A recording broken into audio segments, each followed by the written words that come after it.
to 1994.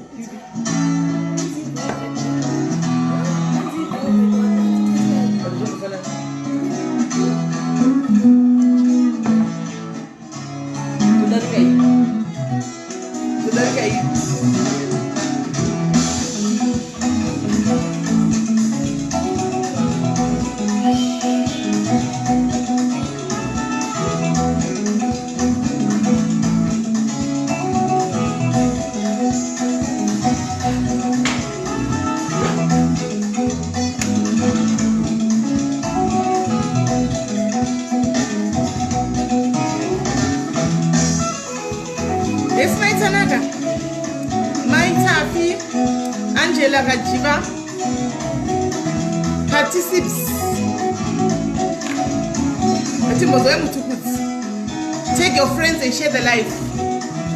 Take your friends. Thank you, Ashi.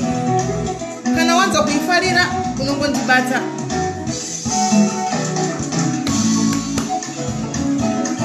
Perpetual marimbire. Messi Simbera. Manomi era tembo. Urisei parse ikumba. Arse bamni. Jini amukira urisei. Perpetual, je dis say. Lois Dev. Fortunate mawe. Memory nyampide god. Nyampi godi. Right guys, take guy. Thank you Fatima. Bad life we say. Clay Matanda Shirikudi. Take your friends. How are you? Take your friends. Chipo mufezirina n'muningina uri say my tafi ndaskara maskara say go. Tereka murumwa. Happy Friday guys. Martins, happy Friday. Mel. Mona Lisa, blessing kamuchacha uri say go ku America. Ai. Muneshi batora ere kwa muruko. Kanyara zakachika Friday kangari bowena. Muneshi batora ere guys kwa muruko. That's a Friday. Muneshi batora ere cheers. Perpetual, thank you. Another week guys, munoko ndibata. Another 2 weeks munoko ndibata. Sharon Jones shirudi. Kai ndeipi yako. Mando uri say komfana. Zestamba James shirudi. Ganasi makorokoto masata kokona kumaraini kana tiaponi ganasi.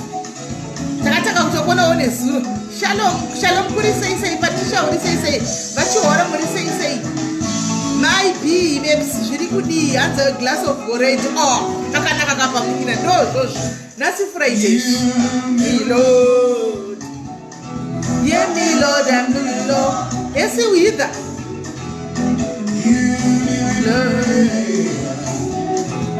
Yes, ganas ndatotaura ndikati tasiwa kukuona tatisikaza sikuona kuvakuona panapa nesura songawa nenguva asi iwe kapeumaka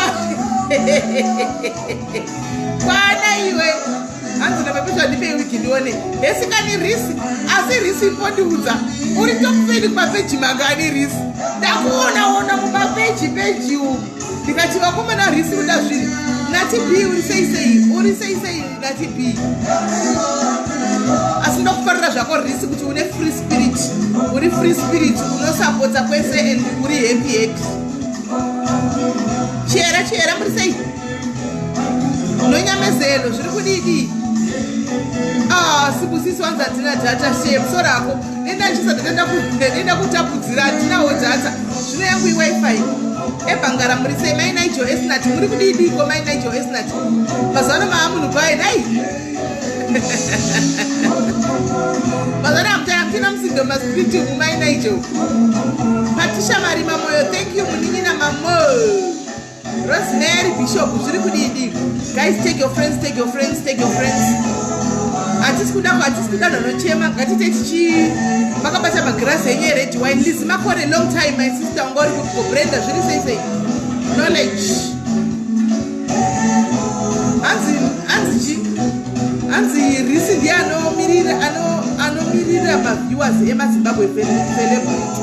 Aiwa, he's a good guy anyway, he supports everywhere. He's a good guy. Mapeja sina controversy mazhinji risariko. No mwana ariko. Shona Gross, uri sei. Kalisa, uri sei. Kalisa, Nati B, Fatima, mune ma friends hopo. Share, take my friends and you share, take my friends and you message move. Tisi chikore. Sabina, uri sei Sabina. Thank you Alicia. Alicia nasuri pano nesirongo siko. Charlotte, Philip. But why don't you take guy. Thank you, precious. Take guy, friends and my Reururo and you. Divatu kwa rest in peace nyanga. Rest in peace samanyanga. Right guys, masquera say kwemi. Masquera ere. Mamuka say kwemi. Oh, ndinenge ndichikuona kuma street huko. Maner. Masquera ere po guys. Salmana ninjani. Masera na abudhi. Muri say Jennifer Zambuko. Thank you for coming. Waita komnina. Muri say I'm just the Crystal chiwore. Muri say Masquera poere. Zvare nyuna ngarakanaka ere. Mese guys. Zvare nyuna ngaripo ere. Chipodera makawanisa ndikasi kupedza guys. Florence Mulambo. I hope hanzi ndakasikona. Unosimbona nokerei precious noisa aka notification. Hanzi maglass ariti tatana nokegwa. Aiwa tikati nasise sasa Friday kudai rikatimbotandara, rikatichitandara rezvedu. Ndaona ku channel kweswa bhora ndikafanda kuti makusa bhora rikaindi ndi kumushamwari dzangu kuma diaries. Yes Cynthia, ndikati makusa bhora ini kumushamwari dzangu kuma diaries musara infona bhora renyu ina unoenda kushamwari dzangu. Aseka zvaiwa inda yenyu ndikati bye bye. Saka vari mubhora indiri pashamwari dzangu wanditi ndizvo. Eka ndizvozvo. Kuti tichefe hanzi ndauya Sis Melly na Patricia. Thank you for coming Patricia. Thank you Angela. Uri say no bemkhandla kunja nyaphila wena unjani. Right. I hope guys muri right mose kwa muri guys. Tauya nasine chishani nemso chishani kudai so ndikati aiwash. Vamwe vangu vachindibvunza. Anyway tine munhu angatifunga kutanga kuya ne 8 o'clock right. Arida kutanga kumbotaura kanyaya kake but anga achita kupedza basa na 8 saka dzabva dzaitawo 8. Andichimaona munongozawo muteme kumabasa yakati-siyana. Asi nhasi izuva reconfession. Handiti kuda kupinda weekend takasununguka takapombonoka. Toda kuita detox negativity. Handiti toda kuita detox shina yatakatakura tiri kufamba nayo yaya. Handiti ma-stress ayaya. Handiti ma-depression aya. Toda kuita detox nhasi. Handiti Friday yoga tinonzoita detox kuti tipinde mu-weekend next week inozongoyawo hayo negativity yapakati asinengwambodi. Yazinisira tinakurara mushe emeliwe ndakarara wani asi sinenge tambo detox. Saka nhasi uripo iwe wakatigwa zvakakurwadza, wakarevegwa guwa rakakurwadza, wakarevegwa nhema dzokuti wakasekwa, ukaitwa chikorobho chenyika, ukaitwa chinyadziswi chenyika, dziri nyaya dzekufabriketwa, dziri nyaya dzekunyepa, ukabatira vanhu ivavo zvigumbu, vangave mai, vangave sisi, angave murume, vangave bhudhi, ingave shamwari, ingave next door, angave munhu wakasangana naye kana pabasa chaipo chaipo zvokuti wakabatira chigumbu, you are failing. Hauna pamwe wakamboudza vanhu in passingly but zvinoramba zvichingokubata zvichingokudya. Handitika Grace ruzive uri sei. So guys, hanzi ndoda chibage either ukandidaro nochitora ndikachidya izvo zvinoti ndinacho. Saka ndikakundifungidza nyaya yechibago nokundogona kutotanga kutochitora ndikatochifamba izvozvo. So right. Saka nhasi ndo patinenge tichifona tichitaura mukufona iko kuya maunenge uchitaura papa nyaya yako kana chakakurwadza nditika tichibatsiranawo newe kuti woita sei kana kuti tichitaurawo newe masviko enyaradzo. Handika kana uchida counseling iri serious iri nyaya yekuti iri serious macounselors edu aripo pastandby arimo mucomment section manenge akatomirira. Handika tokuisa ikoko kana uri kuda kuti munhu wacho afonerwe pamwe ishamwari munhu wacho afonerwe. Handitika kuti ndoda kunzwisisa need closure kuti zvakafamba sei. Handidi kutukana ndikudiye I just want closure kana kuti I want to make peace. Pamwe ndiwo wakatoita muparanzvongo yesi mabasa jeki waswera sei. Angela kwajiya uri sei pamwe ndiwo muparanzvongo wacho. Andiona madam boss varipo here yesi madam boss pamwe ndiwo muparanzvongo. Madam boss handitotauri vani kurwadziswa everyday. Madam boss ndimeli takangofanana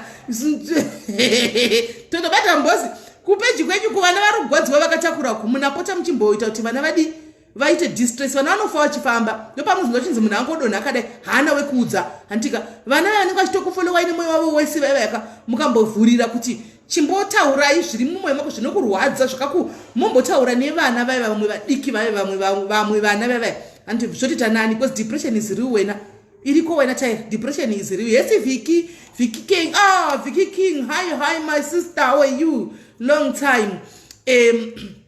Vana vanotaura vanorerukirwa handitika sure Cleo uyori top fan yepano warova pano ngati kutorera hedu badge redu naye we Cleo Mailinda tingo kutorera hedu badge redu tipa vamwe handiti saka guys kana uchida kuti munhu achafonera pamwe ndiwe wakaita mparanzvongo ndiwe wakaita makuwa handika uchitira bhuru wako ukafunga kuti zvapera si mukati mako iwe zviri kukudya iwe zviri kukudya mukati mako ina ndimwe imwe drink guys ndongozvimwira yangu yewaita yama yewangu yewaita yanonza Marula ndo drink yangu chete iyoyo chero wafunga unotengera unongotengera kana kesi chairo chireketa Marula chireketa Wild Island yachireketa inonzi chi yepink yaya inoichi yepink mwe inoichi strawberry lips animona idzi dzakangoita cream ukoko dzisingavavidzi ndo dzandomwa handitika Charlotte richadzoka manje don't worry Kiara home girl waswera seiko saka tichida kuti nhasi udi thank you Felicia ubva wataura kana aripo shamwari yako wacho ari padhuze kana phone number handitika tofonera musikana yatozvininipisa munhu yeye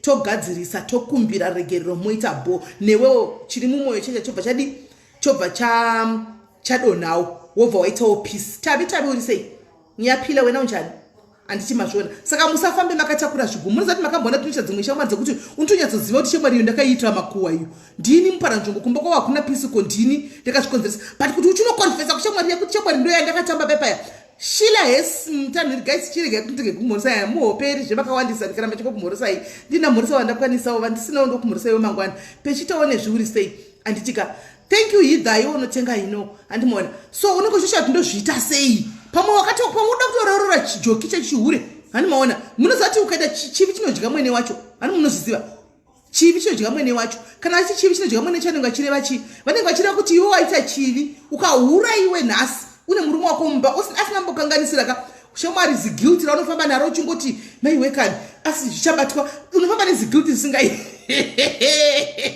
risingaiti pamwe unenge uchida kuti mesere kudza baba kuti wakamborovesa poti vasingazvizivi aiwo tine vanhu vakuru vanongoenda kuna baba kuti baba pane zvoda kureurugwa namai panapa please tauyawo tokumbirawo handimaona yogogadziriswa pamwe wakatira vanhu vefamily makuwa vanatete munozakana uri muroora sometimes ruramai chera uri sei hanzi nai gossip about you Melly. You did not greet me, will gossip about you Melly. Ramai, you never gossip about me. You are going to gossip, you just talk, you don't gossip. Hanimona so pamwe wakatira vanatete vako cheko mufamily wakaroga zvokuti hamuchatoonani yatovetsikaritike uri kuya caught in between manje urikugara nemwana wavo kana ndivamwene handiona uku wakaita makuwa uri muroora kana kuti wakakonanisa hapachisina ndo basa redu iroro ndo basa redu wongotoya panoti nivedu wedo zviri kwangu izvi namba idzi vatete tikavaudza pano tikanyatsa kukumbira chako tichiva softa munoziva kuti tiri vana softai handitika ndo mamidhune medu vanodzokera vanyevenuka vafarawo kumatove bho chero kufamily vachizonosvitsawo meseji uko handitika kuti yashuwa ndakakumbirwa regerero muri yose inosungato ewa zvininipisa kunonzi kuzvininipisa kune pundutso handimona hazvina kuti uri gwara kuzvininipisa kune pundutso sometimes handitika sorry chaiyoka wedze kuti sori roro kutadza kunge riri diki zvaro rine mawedzi mangani 3 4 5 rine 5 mawedzi handitika but riri powerful wedzi iroro very powerful wedze kuti sorry very powerful antimaona right andiselina varipo here vaise number mucomment section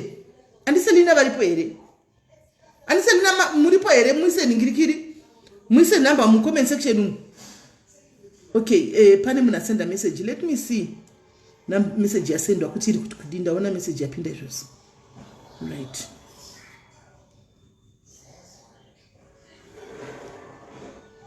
okay all right ndaiona message yako Ganas ndaiona andiselina varipiko andiselina kwana iwo zveimi andiselina futi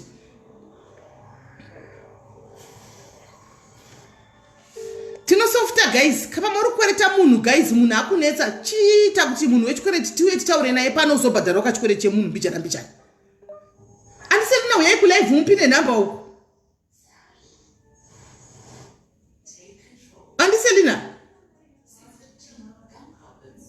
Andiselina hello okay I'm coming right sure kuda uchikwereti chiripo bai munhu uri kuitwa nemunhu guys uya nenamba yacho nhasi ndodhei rachona handitika titaure nemunhu yayo zvakanaka kana waitawo zvisho chikweti woitawo wodzoserawo munhu mari yake kana takusoftirawo pamwe wakatsipa bhamba so handimaona saka iconfession day vari kuya nenhamba handisiri nandi vanoziva nhamba ndopinda panhamba yemacalls asi tichimirira yesi mwalo uri sei regai tifanofonera uyu anga chiti muzondifonera kana ndapedza basi tonoti apedza here vasati mbotanga tanzwa kanyaya kake kuti kakamira sei moro igribet hello muzore volume yenyu kana yava gribet inenge yakuti distable kunoko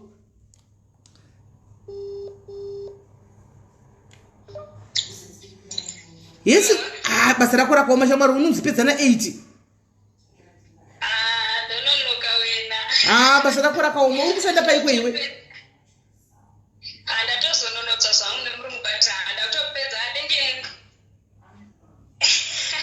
unopedza nguvai murungu azopopote murungu awopopote hatidi kukanganisira basa kashamwari so hatisi kuda munin'ina kukanganisira basa hatitika alright aiwa gamuchire munin'ina chiti waswera seiko pabasa pauri apa nhasi sefriday kudai vanofanira kuregedzawo uchinda kumba nawo ani nekuti ifriday unenge uchida unotambawo namabhururu ako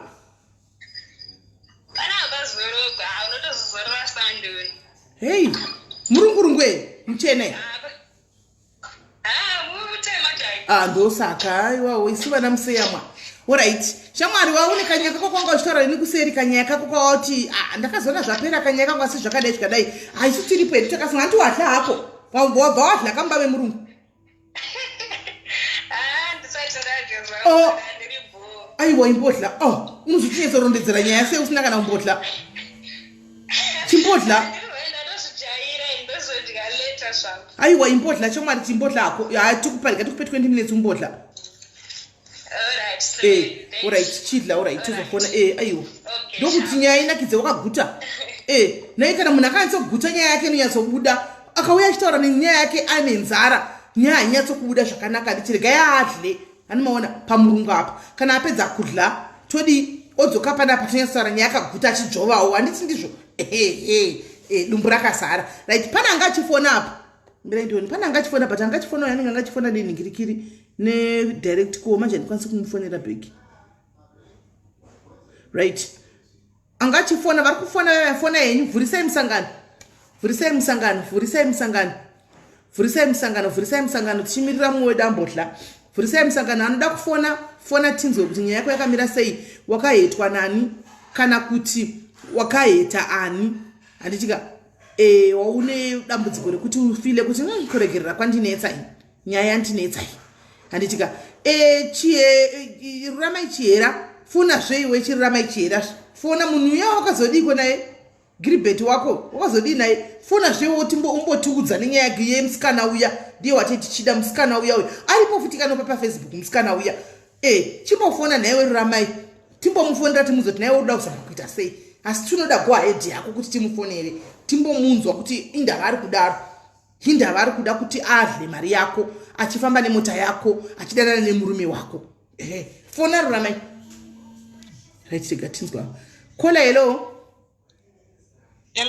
maswera sei ndireti Simeli maswera sei ndaswera ini makadiko makaheta niko kana kuti makahetwa nani ndiri kutokumbira kusomutirwa wakandikwereta ina akandibhuloga Simeli zvinove zvikwereti nasana tikanganisira show yedu toita musi wechikwereti mumwe musi mungoya navanhingiki takachinyatsisa airtime yekuvafonera direct tichinyatsotaura nhasi dhere chikwereti tichiinda toita dhere redebt collectors tichiinda kunokolekta zvikwereti hamuzvioni ndiani makamutengeserei munhu uzvo anatenga maperfumes earphone then akazoenda kunewo macustomers nobva anokolekta mari achibva atora waitengesa maperfume ukamupa iye nobva ndamupa kuti anotengesera macustoma akewo aiwa iye akatenga ari kure nena ari kupretoria ndiri kujoburg so ane zvaakatora ndokuenda kumacustomers futi ari uko kunobva akolekta mari indu yose nobva aita 900 nobva atonyarara akadaro mukadzi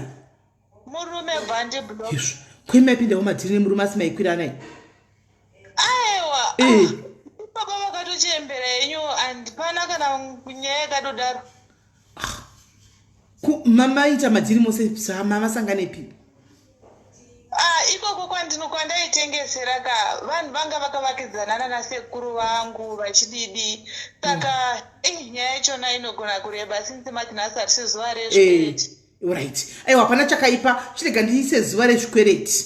Anditika ndoita sezvo ndatoona ndatona nemucomment section mutonza kuti maiwe kwaito damba vaina dziri kuuya nadzo musi wandongoti chisaka zvachaita vhiki rinoya rose guys ka pane maguest emandi asi after maybe Tuesday zvichinda mberi tongoti nhasi day rezvikwereti uyai tite collect zvikwembi toisa airtime tichifona direct uye nenhamba yako uchidini anditika and then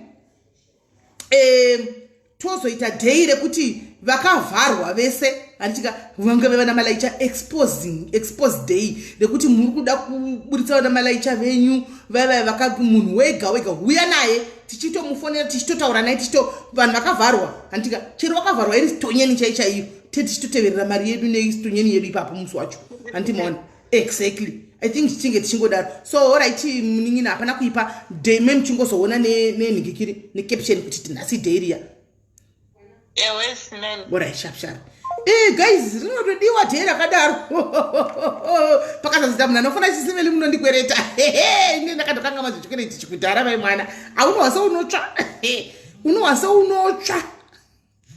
Arikufana ari papiki. Alright. Hello.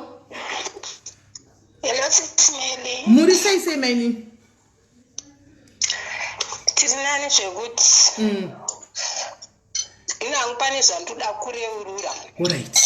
Wareurura ini. But handichaziva kuti igore ripi ine zita ramai vacho handichavaziva. Alright. Ndakanga ndakaroorwa ndaigara pamwe pamba mukuwadzana.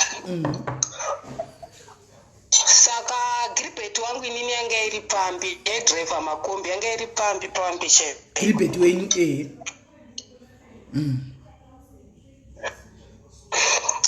saka amai ava vanga vasingandifarire vaifarira saka pamba pataigara panga paine omwe sahwira wangu wanga ine murume wake futi aidriver makombi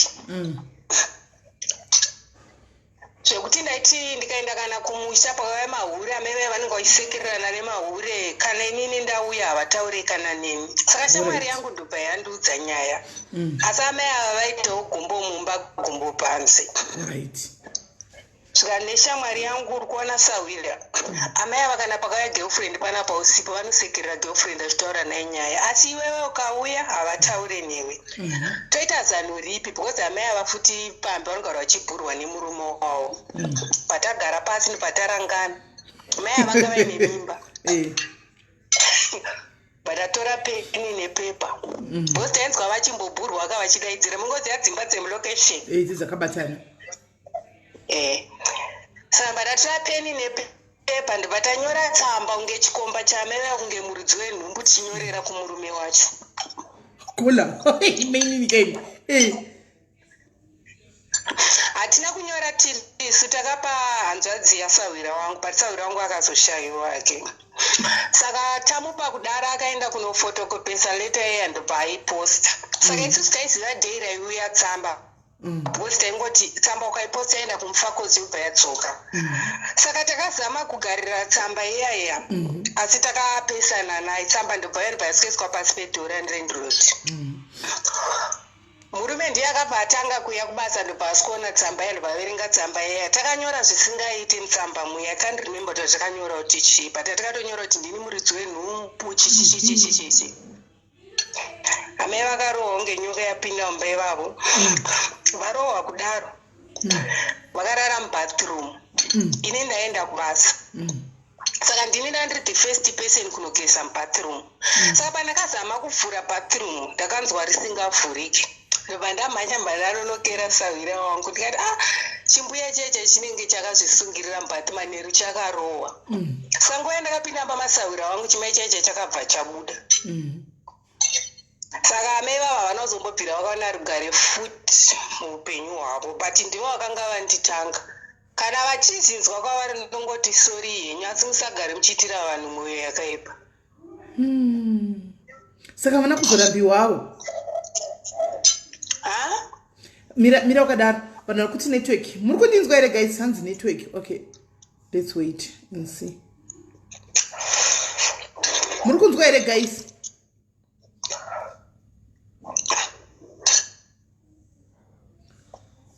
network boy here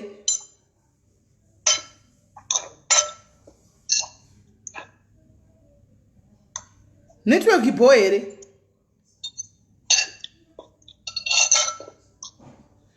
network bo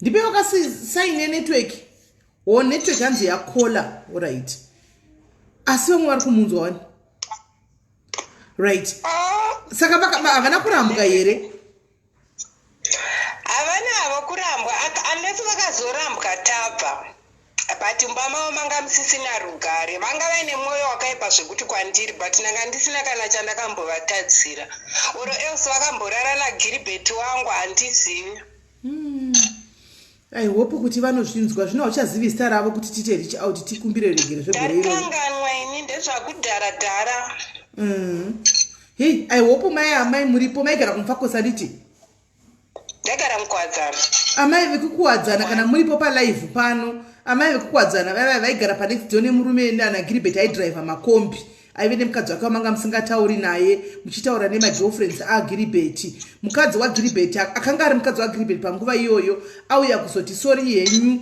netsamba yakakurovesai musi wamakavata panze muine nhumbu paya nezvavakanyakana baba vacho makateererawo aiwa zvanga zviri mutsamba kwakuri kunyorwa kukufuremiwa panga pasina chokwadi chiripo mungatiswa mwana akatozoramba achinzi asi mwana wangu mai mwana saka aiwa kwanzi mundikuregererewo asi dima mabudikira kana muripo fonai kuti ati munyatsotaurirana anti maona munyatsopedza nyaya iyi because zvinhu zvakadai kazhinji zvinowanzodestroya mafamilies andiona but let's hope kuti mai vacho kana kuti ani zvinovanga vari mai vakachangamuchangama nekuti vanenge vane social media here mazivano vari pamasocial media ameno kana varipo but muupenyu ngavadzidze kuti ngavasaitira vanhu utsinye aiwa iwe hatichadaro zvekuti imimi mai musa isi totokumbira regero because unoziva kuti iwe wakazoita times 10 yawakahotamba manje pakuda kurevenge apakapa pamwe izvozvi kudai mwana wako mimba wemwana waya pamwe akadoramuka kunzi asi mwana wangu netsamba yawakaunyora kuti ndini muridzi wemwana ndikazodai antiwazviona saka iwe hazvichadodi kuti ndakuziva mwari ndo zvandoreva kuti saka ngatiregei kuti tivaudze kuti musaitira vanhu utsinye ingori kungoti sori chaiko chakusiyana because pamwe zvichidai mai vakadoramuka mwana yeye atoshaya kuziva kuti baba varipi izvo baba varipo avo varume vari sensitive ka anything that chinongoinvolva kunzi mukadzi kuhura kana kudika ndotokutaurira nyaya chaifi yakapera handitiwazviona saka kana varipo let's hope kuti vanogona kubatika tigogona kuti unyatsotaura navo zvakanaka uchinyatsa kukonfesa zvakanaka but anyway thank you for letting it out mumwoyo mako handitika mwari vakakana vakakumbira regero kuna mwari vakatokuregerera asi kungoti kana tazivawanawo mai avo changotaura navo kana tisinawo kuvawanawo hatina edu zvatingaita okay thank you my sister right ndikola wedu wekutanga uyu akanga aita ke nguva iyoyo utsinye wokuti munhu wenhumbu uyu akanga mai ava vayoitawo hanona ukata chakanaka wazviitira ukaita wakaipa chakaipa wazviitira saka sometimes zvinhu zvatinosangana nazvo mukati meupenyu hwedu ka makonsekwensi zvinhu zvatakaita hanimaona zvatinenge takamboitawo kumasure chokwadi ngachitaure guys zvimwe zvachona makonsekwensi ezvinhu zvatinenge takamboita kumasure iwe unongochitoti ndakanganwa zvinozongokudzokera kana zvoramba zvichingokudya hanimaona ndosaka ndichikuziva kuti sometimes sorry iyoyo ka it's very important to make peace nevanhu vaunofunga kuti ndakatadzira antimaona because panonetsa ona nyaya dzakafanana nedzidzidzi munhu pamwe akatorambwa pamwe mwana ari kungombeya ratoistritikidza achinzi hausi mwana wangu nababa vaya nekuda kwetsamba mazviona ka zvandogara ndichikudzai kuti zvinhu zvinofabricatwa mazviona ka kune vaya vanoteverera kwainda mhepo maona ka handisini ndiri kudaro pure evidence mai avaya vakataura pano kuti takanyora tsamba takazvita chikomba chamai ava handika tikataura zvataitaura ipapo saka zvizhinji zvamunoutsinye hoho unoitika kwese kwese mukati meupenyu hwedu hwatinorarama daily muupenyu hwenyu pamasocial media apa nyaya dzinocreatwa machats anocreatwa mavoice notes anocreatwa just to destroy somebody but zviri zvinhu zvekunyepa kune vaya vanozomba chiti makahodai mukazodai musangoti zvimhanya nazvo zvamunenge mangoti noti zvataugwa zvanyogwa papa mamhanya nazvo zvizhinji zvimwe zvinenge zviri zvekunyepa. Ngativei vanhu vakati ngwarei kune zvonyatsoona kuti this is nonsense dziri kutaurwa apa tobva ngatiitei vanhu vakati ngwarei handiti mazviona right. Aripo here umwe arikuda kufona. Is true Sandra, is true, very true. Past yako inokwanisa kuwaunda zvekutoti unotoona kuti hauna kungwara handimaona. So ari kukota raisi ndiwe zvakoma. So guys, pane here umwe ari kufona, pane mumwe here arikuda kufona guys.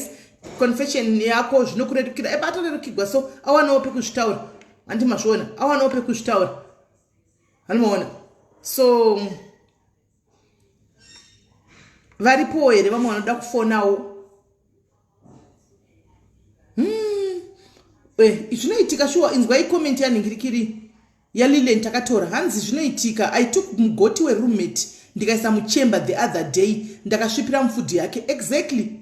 Utsinye wakadai unoitika handiti maona. Asi panenge pakangooma hapo. Munotoyautura mugoti wake kuti unobika asi kana singaziti wamboiswa mutoilet. Zvakangooma hazvo. Ava vanhu vaziva. Ava vanoziva.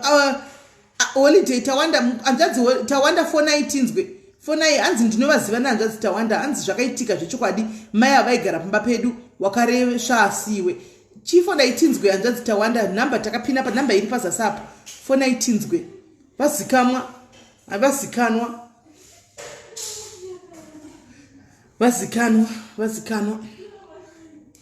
zvakaoma bedwe tiri vatadzika izvo zvinozotaura kuti usatora dombo uchida kutema mumwe kunge usina zvako mazvionaka.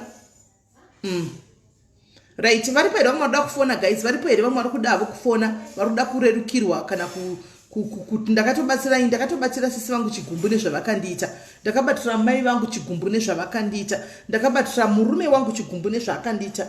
Right, regai timbotora macalls evafona. Kola hello.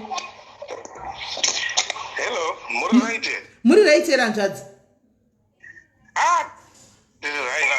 Asikana ini ndiri nyaya yangu pano. Tiripo hedu tipei nyaya itiwe. Kubva last month zvinhu zvangu zvohurume zvazvisi kusenza mumba. Okay, zvombo zvenyu mukureva maassets, mukureva bhazuka renyu harisi kushanda. Bhazuka harisi kusenza mumba. Makaitei? Makabuda kunze hari kamweni asi akangobuda kunze runosevenza zvisingaite ngaringodzoka mumba kudai so unoita kunge uri kupusha motikari isina bhatiri. Saka zvakatanga mwedzi wapera uchete.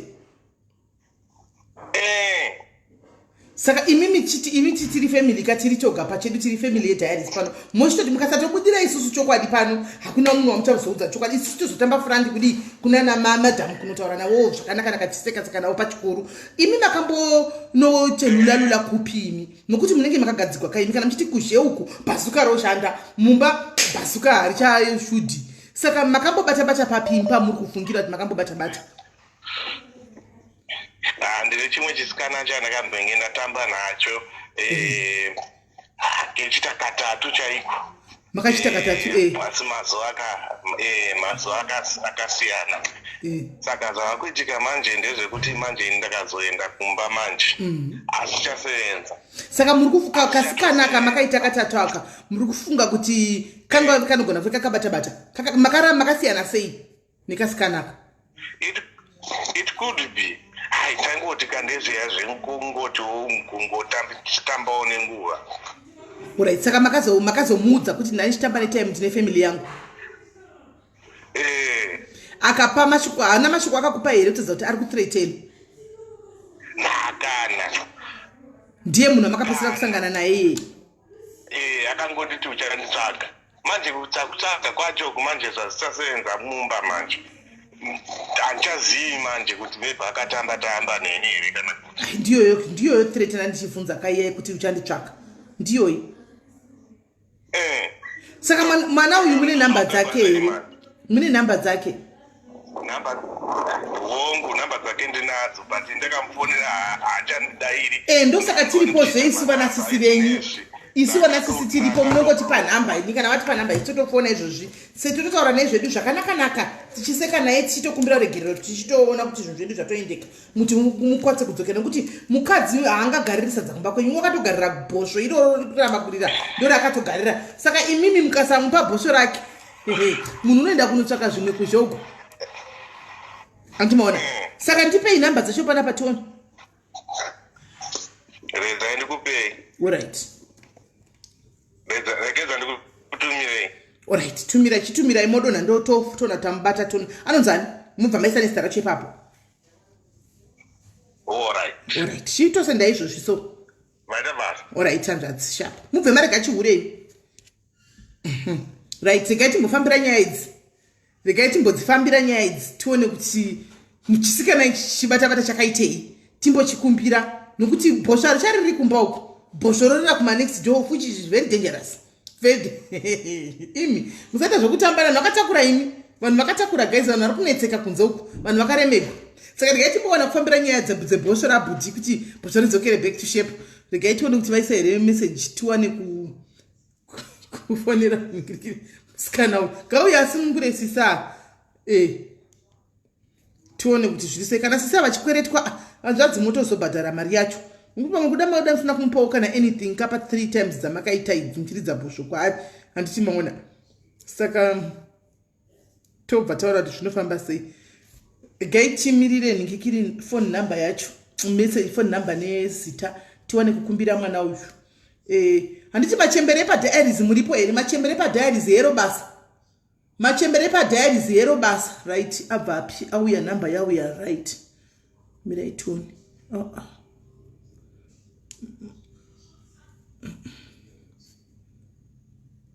sendai futi hanzvadzi nhingikire nhamba inyaya isi kuvhurai sendai futi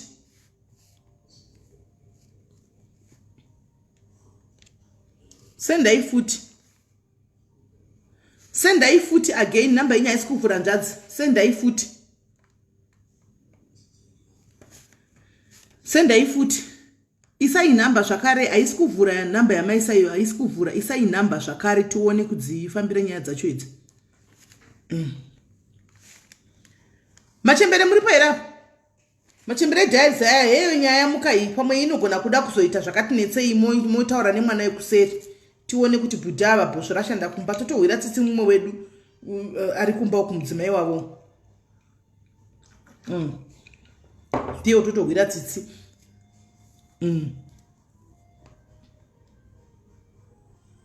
varume havazivi kuti zvinhu zvine makonsekwensi kana uchivaudza nenge vachiti kuda kufarisa hameno hezvo nhamba iyi regai tingo right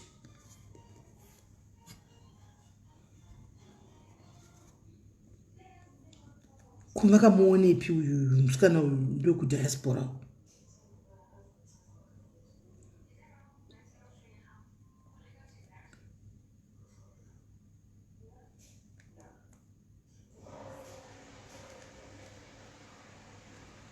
right chiregai ndisevhe nhamba dzacho tione kuti tadzifambira nyaya dzacho yes inhamba yediaspora iyi yavo nhamba ndeikumwezve pari kufamba sei apa right regai tingowa regai tisevhe tingoona kuti zvinomira sei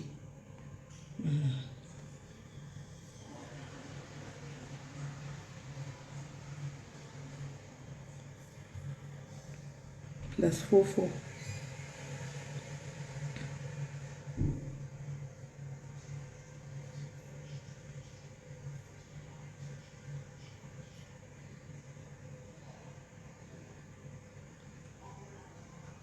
nhamba dzakadziri right here idzi miraito nhamba dzinenge dzakawandisa sei nhamba dzakawandisa idzi nai vanhu vekudhiaspora nhamba dzenyu panopera 4 dzepakati idzi kune 5 kumashure dzakawandisa nhamba idzi nhamba dzakawandisa idzi hanzvadzi nhamba dzakawandisa idzi tarisai futi nhamba yenyu zvakanaka nhamba dzakawandisa idzi hadzisiridzo zvisirizvo nhamba dzakawandisa idzi hakuna nhamba yakadai 2 4 6 8 10 12 nhamba dzaku UK dzine 12 digits Number dzaku UK 12 digits ere name guys. Number dzakawandisa idzi. Adzisiri idzi. Ehe, 11 pane 1 izi inofa unge sipapo. Ngavagadzirise number. Anzvadzi number dzakawandisa idzi. Inumber mani dzamandipa 12 bvisa imwe number. Tarisai number zvakare mubvisa imwe number. Tarisai imwe number zvakare mubvisa imwe number. Tarisai imwe number tibvise imwe number. Tarisai imwe number dzaita 12 kunoku dzaita 12 bvisa imwe number. Bvisa imwe number anzvadzi musende futi. Toda kutodzifambire nhasi. Bvisa imwe number. Andisendi nawo yai ku WhatsApp ndikuka forward ray but panofa kunge pane mistake dzakawandisa number idzi. Dzakawandisa. Toda kufunira crescentia wacho but number dzakawandisa. Dzaita 12 instead of 11. Number 12 instead of 11.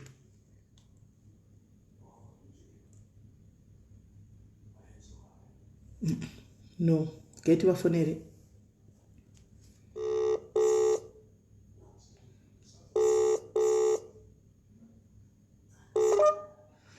And that's my master's number is Mugadi? Number dzakawandisa idzi. Mandipa 12 imi. Ndedze ku UK. Ndedze ku UK 11 kwete 12. Oh, 11 not 12. 1 second, sorry. 1 second, let me give you this one.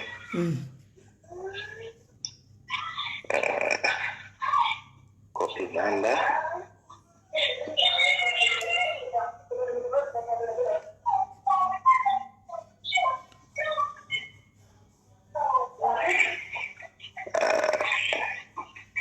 Ndidzo. Yeah, ndidzo. Hinda isinga isiri kuseva the way I know save nayo. Alright, mira irabai muri potoni. Alright. Na memory pa potoni. Because dziri kuita 12 ndazoisa 44. Alright, mira ndingo edit ndingire toni.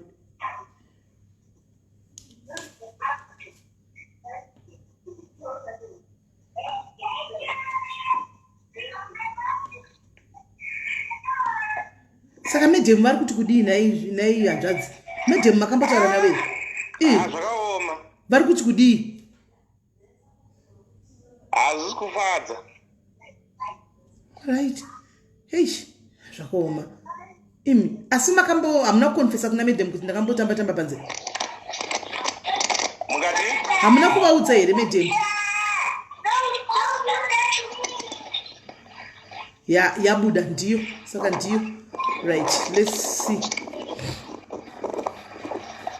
Chisa iphone yenyu pamute imi. All right.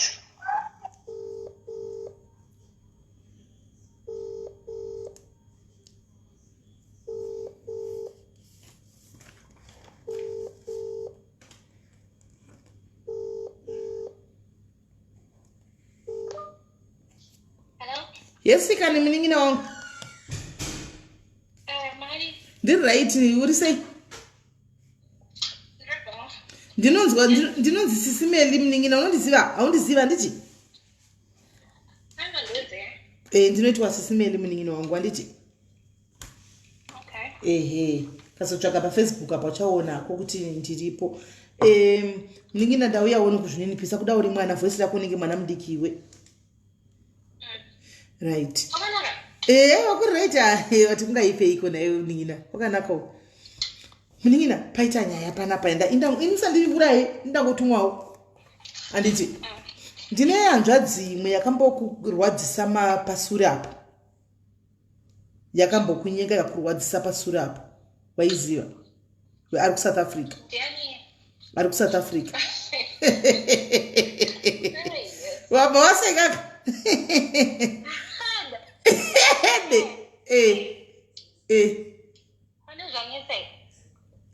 Indawamanyira kuti pane zvanetsa asi iwe uri kuziva kuti pane zviri kunetsa.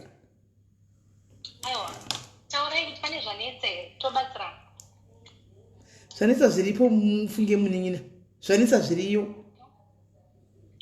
Handiziva kuti ndichaona phone call yakadai asi ndimi hanzvadzi yacho. Inini mama kaimirira ndazouya. Ndatozouya ufunge ndamuroora. Ndatozouya nokuti papasina hapana kumira mushi. Wauchitozviziva hako ende ningi handizivi kuti ndokumbira regero ndakamira papi iwe nyaya unenge kutoiziva handizivi kuti ndotangira papi ndiri munhu mukuru asuka ana gudo ropeta muswe kudai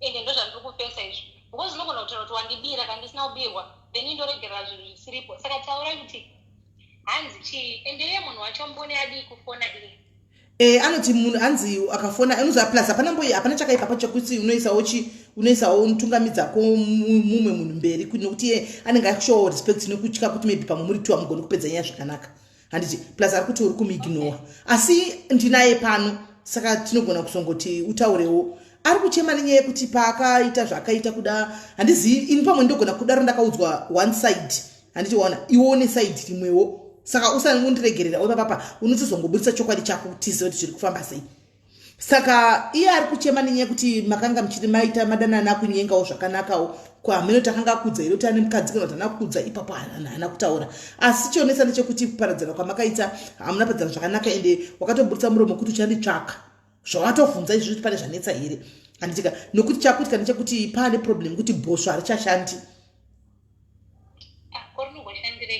asi kuningira kunoda kuganga iwe muroora haikona kuganga kudai kwai bhosvo rinoshandirei saka uda kuti munagare bhosvo risingashandiri naiwe muroora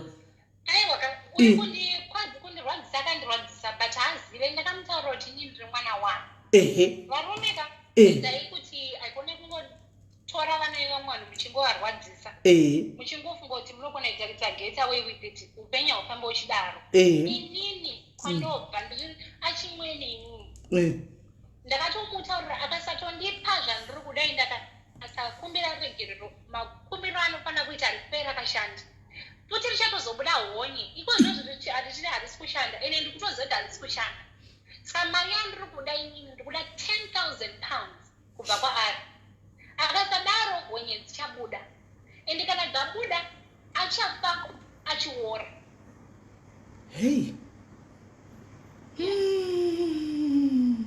naye munin'ina chii chakaitika chinyatsandiudza zvakanyatsoitika iwe akarwadzisa mwoyo wangu uyu munhu akanyepa kuti zona haana kuroora ndakaita masacrifices akawandisa ndakatoperera pamunhu wangu ndakatravela all the way inini kuti ndisvike ikoko ndisvikonoona kuti munhu ane mukadzi anyepa futi nguva yese mukadzi wacho handizoti panga pari anga ipi but taikwanisa kutaura nguva dzese ndichitumira zvinhu zvandaitumira ndichiita sei achitodya mari yako mari akatodya mari yangu yakawanda ndosvika ikokoko ndohandaona kuti munhu ane mukadzi mari yangu iyo yatoshandisa kuti achengete mumwe munhu but inini ndiri achimwana wachimweni ndine achimweni asi kundiziva munhu zvino nhai munin'ina 10,000 wakatarisa munhu wako unomuziva iwe wakamutarisa 10,000 inobude pina munin'ina chidzora mwoyo wako takumbirawo ndakumbira ngaabe mari otherwise mazuva mashoma ndikampango yakarebesa nditi akudza kuti hazvisati toshanda kwenguva yakareba manje zvichatanga kungobuda honye ende achashawa kuti zvichabvepi achasemwa nemukadzi uyu ende mukadzi wacho achaluza mhuri yake ngambonamata ngamboita sei but izvi zvichada inini kuti ndimusunungure because akasungwa habvi maona kola vedu indakumbira ndapfugama mavhiki akugoni kudzisawo here price handiziva hama dzake dzinogona kumubatsira handane hama mari dzangu dzaakadya dzinokwanisa tokureva pa imari shoma enda tomuchaja wakamutengera mote handamutengera mota but ndaitumira mari aigara chichingokumbira mari nguva dzose ndakamuudza ndikati inini kana ndada munhu ndendada zvechokwadi but akatamba nemwoyo wangu ende matambiro akaita nemwoyo wangu iwowo is not acceptable alright unoziva kuti rega iye ambotaurawo tinzwe kuti iye akazvimira kuseri kwake 10,000 uri kukwanisa kuireza here kana zviri kufamba sei kana kuti pari kudii rega tinzwe kuti zvakamira sei because hapana kumira mushe right anzvadzi alright anzvadzi ndina nhingi panapa handisvika ex wenyu saka panapa pane nyaya ndofunga mazvinzwira kuti foni yenyu iri kuita noise hanzvadzi. Hello, ndati foni yenyu iri kuita noise.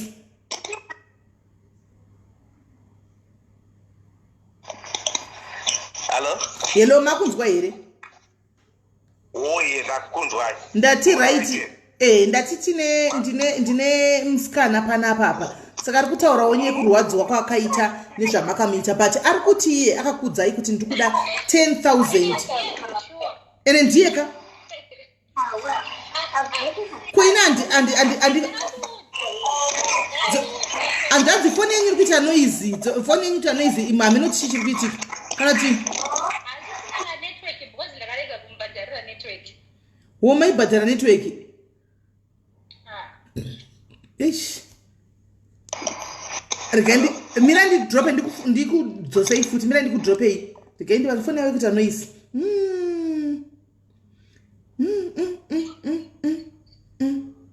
Hakuna kwanosvika. Arwadzise mwana yemwe munhu usingazivi. Kune umwe futi anorwadzisa. Hello, muri right? Asi unoyu. Pane umwe anditsvati mashura chaiwo. Umwezve? All right. Bottom sota so.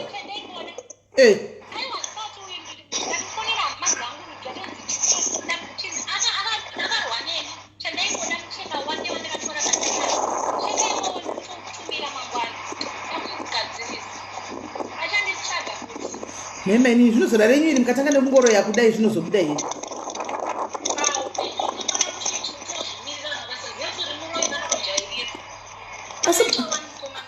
Asi munoziva henyu kuti kuroya kwacho kwamunenge muchiita mangwana zvinozokudzokera, yani munozviziva henyu kuti ukaita chakaipa wazviitira ukaita chakanaka wazviitira zvinokubackfire one day.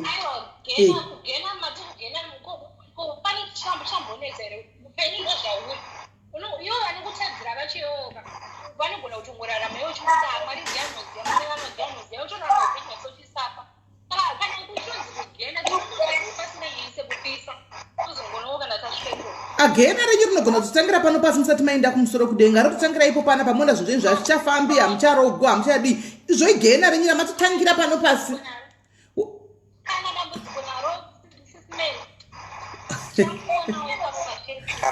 Alright, anzvadzi taurai nemusikana ari kuti arikuda 10,000 vakamurwadzisa.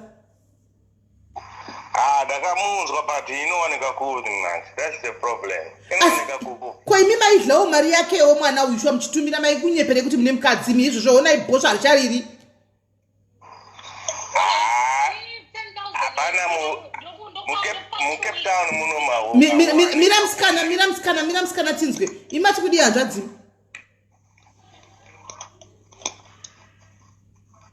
Hanzvadzi mati. Mukati? Ndati ko imi maigozomunyepera musikana kuti mune hamuna mukadzi sei muchidla mari yake imi. Taingotika tiri murudo but anyway munomboziva kuti ko munoita murudo muchidla, munoita murudo muchidla munhu here hanzvadzi musingamutsi chokwadi. Kana mama pinda murudo anti murudo ndopai patinogara tichera kuti munoudza munhu chokwadi kuti shamwani wonaka ini ndakuda asi ndine mhuri. Zvekuti we are fighting about money is it's something new.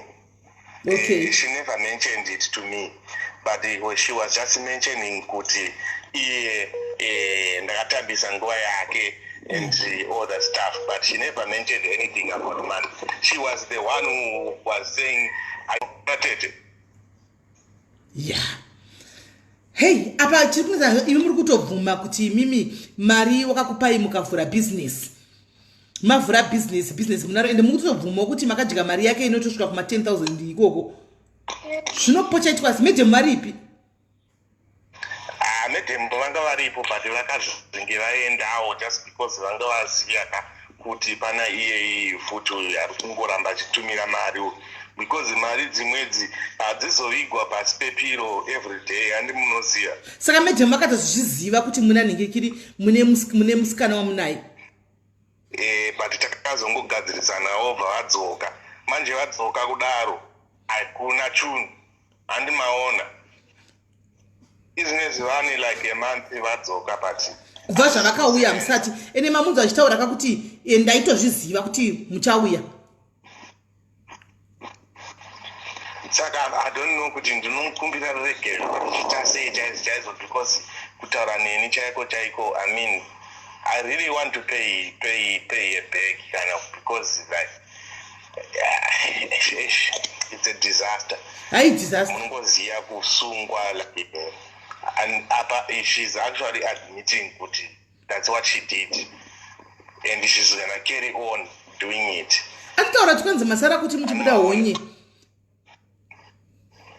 Oh, okay. Tine vanhu vari kutanzi tibatei tikusunungurei panapa. Not knowing zvichazvishanda here, but it's worth kungotry ani muri kuona. Paita musikana tikwanzi ndibatei imwe mukadzi ati kwai ndibate ndikubatsire. Pakaita hanzvadzi imwe iyi. Muri kuona mamuzodzokera muona macomments anditika kuti muone vanhu vari kuti ndibatei movaindira kuma inbox. Poita umwe hanzvadzi anonzi Horika anonzi Tawanda Mutowa mari kuti ndibate ndikubatsire zvakare. Because imimi wakakema makakanganisa chinhu 1 hanzvadzi. Pakuti munoti imimi ndokuda hamuchatauri kuti ndine mukadzi kumba nyegemu rekuudza magirlfriend kusaudza magirlfriend chokwadi medzisiro yacho ine munhu pasi. Ndaiva ndega kuumba zvakanakisa. Ava vanga vaenda kuZimbabwe ava. Mamedzi dzangu dzanga dzakarongeka everything. But musikana ndokuuya kubva kuUK kuzondishanyira kunoko. Ataura. Uyu ndokungouya uyu kungoerekana asvika. Andimaona. Aiwa musikana adonha guys adonha ndosaka ndikutaura kudai musikana adonha network. Asanda mudzosa adonha network. Tauraini. She actually got stranded munoziya. Apa anga ashanyira inini. Kuti ndichazora kudai so it was already and munoziya. Of which ndakakanganisa zvangu but the kind of punishment saka imimi pa business ramakavhurirwa nemusikana uyu business ramati makavhurirwa nemusikana uyu so far mareza mari boza musatambe nekukwira ndege ka musatambe nemunhu achikwira ndege kubhururuka imimi achipinda nemusango mune mumvura umu achiuya kunoku kuti muzoningirira kuti muzomusevhisa achindawana munhu wangu plus nenyaya dzamacovid dzakazoitika wedzi everything just got stagnant so kumupa mari yake ndinomupa mari yake but ndinoda kuti tiwirirana. Mamunzi achiti kwai ndokupai 2 weeks. 2 weeks dzinobva kupi? Ani munoziya. Saka ima muchida kumubhadhara sei? Inobva kupi? Kana kanzatu kuti zviite. Kanzatu imari pamwedzi. Ipapo manje ndamuno mama kasangana pa Facebook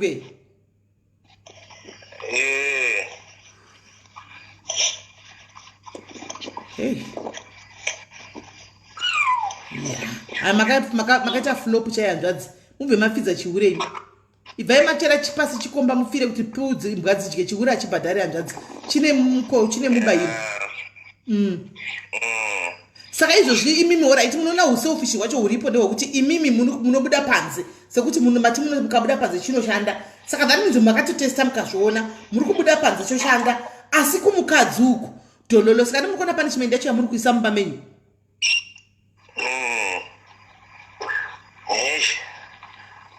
Saka zvinogadziriswa sei manje? For now imimi before maybe taita maarrangements naye musikana uye kuti mari ada kubhadhara kudi I suggest ini fungwa dzangu I suggest kuti mumbotanga mamboinda kune ava vanhu kuti vanobatsira mumboona kuti haufa kana zvazoramba todzokera hedu kwaari asi mbozama izvozvo. Okay. Asi mari yake still munozongomupa chero svika mukagadzirwa asi mari yenyu munongozomupawo munozongomupa mari yake because makadla mari yake. Okay. Hey. Ako amukwanise apa anenge akakubloka kuma saka ndikumbire kuti aku unblock mutaure kuseni wongo Okay, hapana kuipa. Nabatsira mufungo. Alright, regaiti wane kufonera back. Adosenda message mbira ndione. Atukudi. Anzi pasina mari hapana zambuko. Ediweka, edemzikala huyu.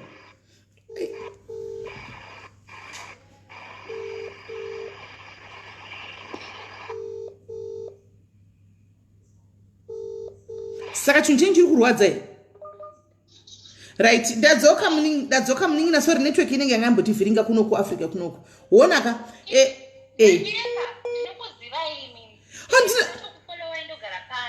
saka ndizvo zvozvo ndakuti Sis Melly ukati uno hauvazivi ndikati aundizivi gonditsvaka paFacebook chandiwana saka ndizvo zvozvo waziva wagona hako kana watoziva ina ndakunyepa nawo kudza kuti ndonzi Sis Melly. Right, iwewe chinzwa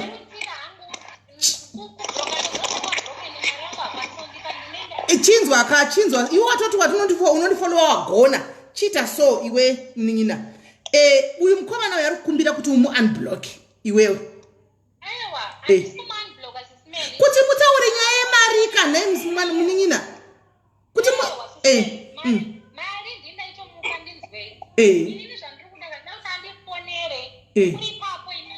alright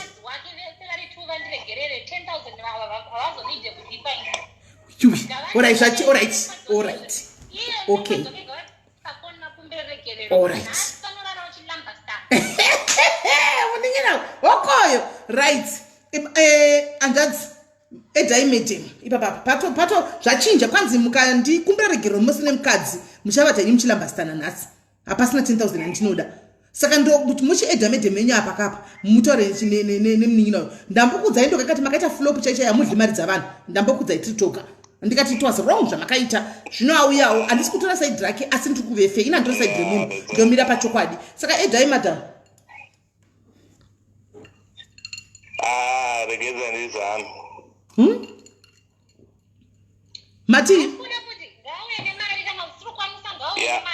mira tinzwe mira iwe muningina tinzwe mati manzadzi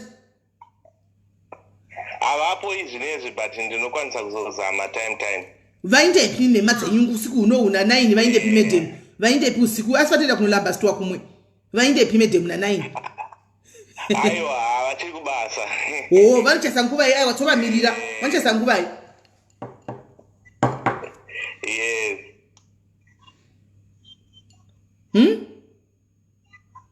mukati vanochaisa nguvai medhemu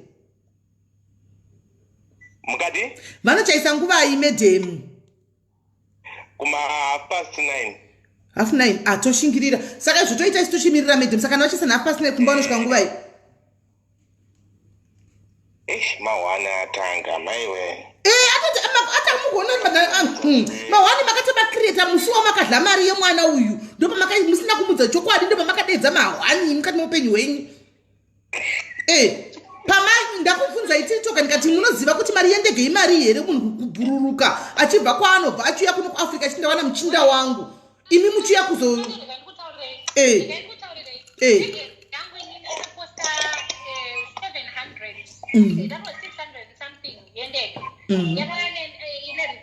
ndakatenga hembe dzake hembe dzangu ndakandiudza kuti ane mwana but haana mukadzi ana baby mother ndakatenga hembe dzemwana wake ndobva ndamutanga kumupa mari ndakamupa mari akaita bhizinesi rake kaita zvinhu zvakawanda ataura kudaro mari yakawandisa andikukunzwisisa obva apwanya mwoyo wangu mwoyo unoita mari mwoyo hautengeki mwoyo hautengeki aiwa ini ndiri kubvumirana newe muningina apa nhasi kusaidi ndinosinza hangu kwai ndositora saidi ka nhasi ndiri kusaidi kwako nokuti ndiri kuda kuti medhemu vauye zvinyaya ipere saka ndiri kusaidi kwako nokuti wamurerutsira kuti iwe hau 10,000 kuti isavepo iye namedhemu vochingomira apa ka iwe uchiwanawo close mukadzi wangu zveshuwa ndaihura ndaita chakachika koza akatadzirawo mukadzi wake ndinobvaudza kuti mukadzi womota unodza mari yeya ndeasisi do you understand? When you compare the girl, sorry, two, apologies. Ndakasava nayawo ndinongo kwidzo vanomukuno vanorara vachikwenya mukadzi wakandinenda naye handimbokanganisira anombonditadzira asi nhamo yacho ndikatokaisira murume wake akapinda nenhamo iye anoafekte kaona iye saka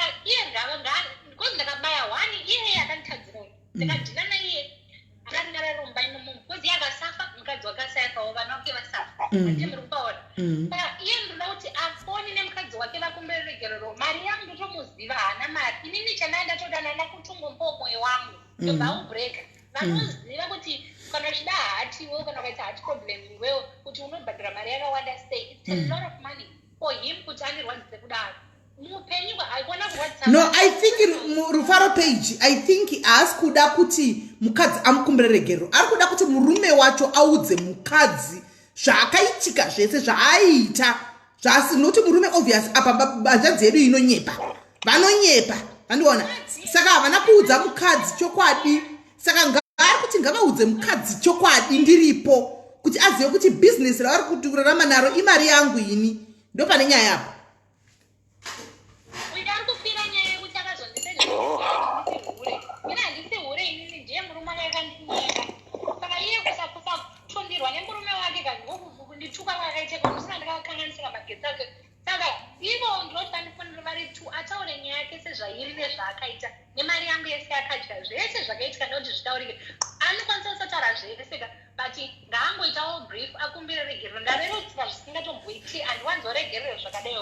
Okay, mira mningina. I don't think kuti pane any breakup of any family up because you guys varume ava mukaramba tivavhariraka the circle will go on and on and on and this should be a lesson andika kuvarume mukadzi uyu ari kunzi akakamboenda mukadzi wavo anditi akazodzoka andika akatosendera musikana uyu message yekuti hure that means somehow she knows a little bit about mukadzi uyu but zvebusiness ndozvaasiri kuziva nezvemari dzavaidya kuti mari ndedzo saka tichawaprotecta varume ava kusvika riini vachitiheta tozviprotecta kusvika riini chiti anzi kwai marriage inoputsika just because varume ava iye hanzvadzi yedu mwana uyu munin'ina musikana munin'ina wedu vose mafollowers ifamily yediaries andika chiripo ndechekudai so murume hedzi ngavadzidze varume kuitira kuti kana uchita zvechihure kunzoku une mukadzi ndo maconsequences ayo ndo maconsequences anenge ari pai munoziva kuti Sis Melly mandikutaurei chimwe chinhu varume chinhu chamunofana kudzidza ndechekuti mukadzi anogona kutokuda watomuudza kuti iwe ndine munhu wangu inini asi ndikuda nezvako taurai chokwadi mubude pachena pane kunyepera munhu anofana kumeka decision yake kuti ndikuda nezvako here kana kuti handisikuda nezvako exactly imimika munofana kutaura chokwadi because unozobira uchashaya mumwe munhu asina kunyevenuka mumwoyo sezvandiri pane mumwe munhu kuti akanditadzira nezuro actually days ago handina chandakamutadzira munhu iyeye but ari kuziva zvaachaita muchaita chimwe chirongwa chichauya munhu achikumbira regerero nezvaakaita saka kune chimwe chirongwa chauya futi chemunhu achakumbira regerero zvakare zvakaoma ndikutozviziva ichocho chirongwa ichocho chiripo munhu iyeye ndine dhuku rake randakatora dhuku ene ndikutoritumira mangwana kuzimbabwe saka munhu iyeye nemazvinhu zvangu zvakatumira pafacebook apa ndatopedza zvangu kana baba vazondifonera kana mukadzi wavo auya mozondidzosa ikozvo zvidakumboenda asi munhu uyu anga achitongoti achandikaurisa ushu muzivaita chirongwa Sis Melly muchanditsvaga kuti nhamba iyi sevhai garai masevha pane munhu achakutsvagai kuti mumubetsere because haufaniri kungoita zvimwe zvinhu uchifungoti kurwadzisa vamwe vanhu iye ndiachadzisa vamwe vanhu kuti zvaakaita hazviitwe because alright ndokufonera kana mukadzi chona achinge auya alright sharp right because guys chikuitika ndechekudai soka which one is better now is my panapa. First option is to bring back 10,000 within £2 in 2 weeks, of which the husband is admitting kuti akapiwa mari iri worth iyo mari kuti agone musikana ndoda mari yangu back anti machona. Then paita second option yekuti andisi kuramba alright kana mari ndogona dzata anogona kuvasina antika ngachiuya nemudzimai wakaudze mudzimai wake chokwadi pamberi pangu obva andikumbira regero pamberi pemukadzi orega kubhadhira 10,000. Saka toita sei apa todi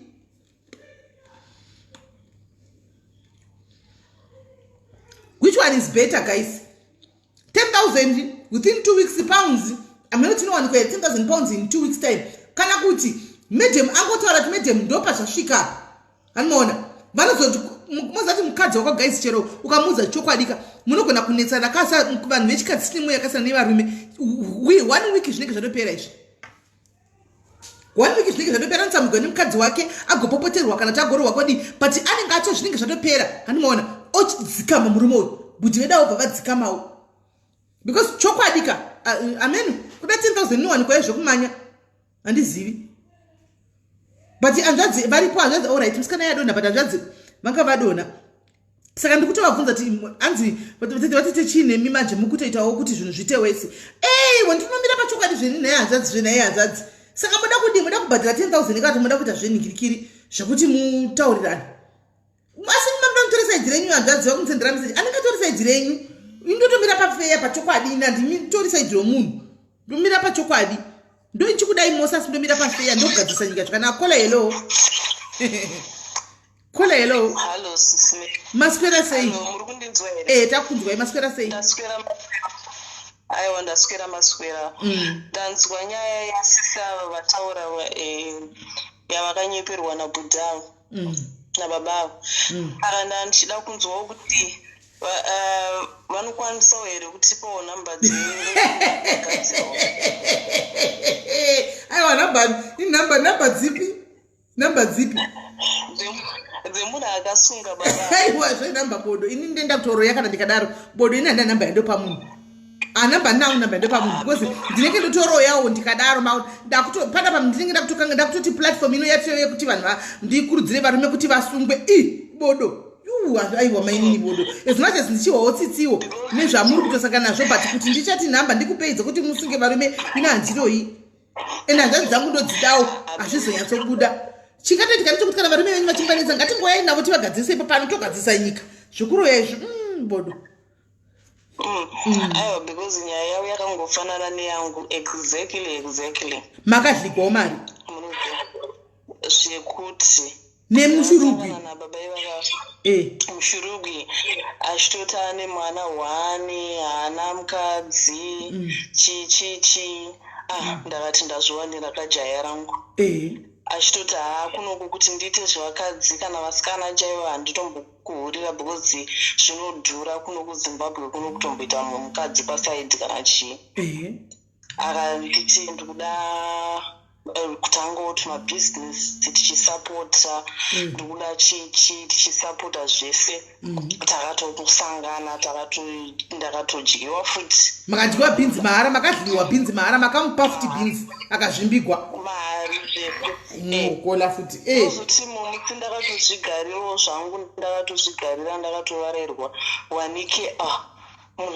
mukadzi wacho ari kutoenda approach achitondudza kuti siyana nemurume wangu kuti siyana nemurume wangu kuita sei kwacho kwakutonditumira mapictures mafamily pictures iye aitonditi tarisawo nemba mangu hamuna kana muno kutodai achitovhuravhura maudhiro pamavidhio kopa kuti hamuna ndiri munhu ndiri jaha asi atori nemukadzi pamba ipapo maona saka ndakarwadziwa zvekutika saka makabhururukawo ndege mukatouya kuno kurungani kangani ndakatobhururuka akawanikako ndakangoti ndichidzoka saka manje nini makaita mazuva mangani muri kunoku mafambira munhu wenyu 10 days hei ndiri kunyatsoimagina 10 days amakagara kuno kuti makarohwa chikiti sechikiti nokuti munaitorovera kuendaka aiwaka katatu ka4 pazuva kuita uke mapiritsi emusoro asi mumaita zvifarirawo because mamabva mune nyere yenyu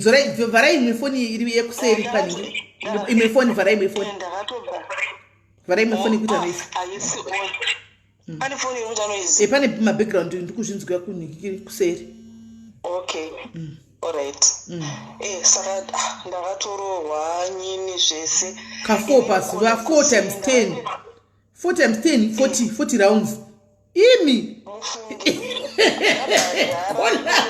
ndakwira ndege ndaenda nemasutukezi 3 zvino ndichitopinda mumashops achiti tichiita mavhidhio achiti ndikuda iro trousers nditengerei nunga irero tora ichi tore kuti chichakamira sei ndakazadza suitcase mufunge Sis Melly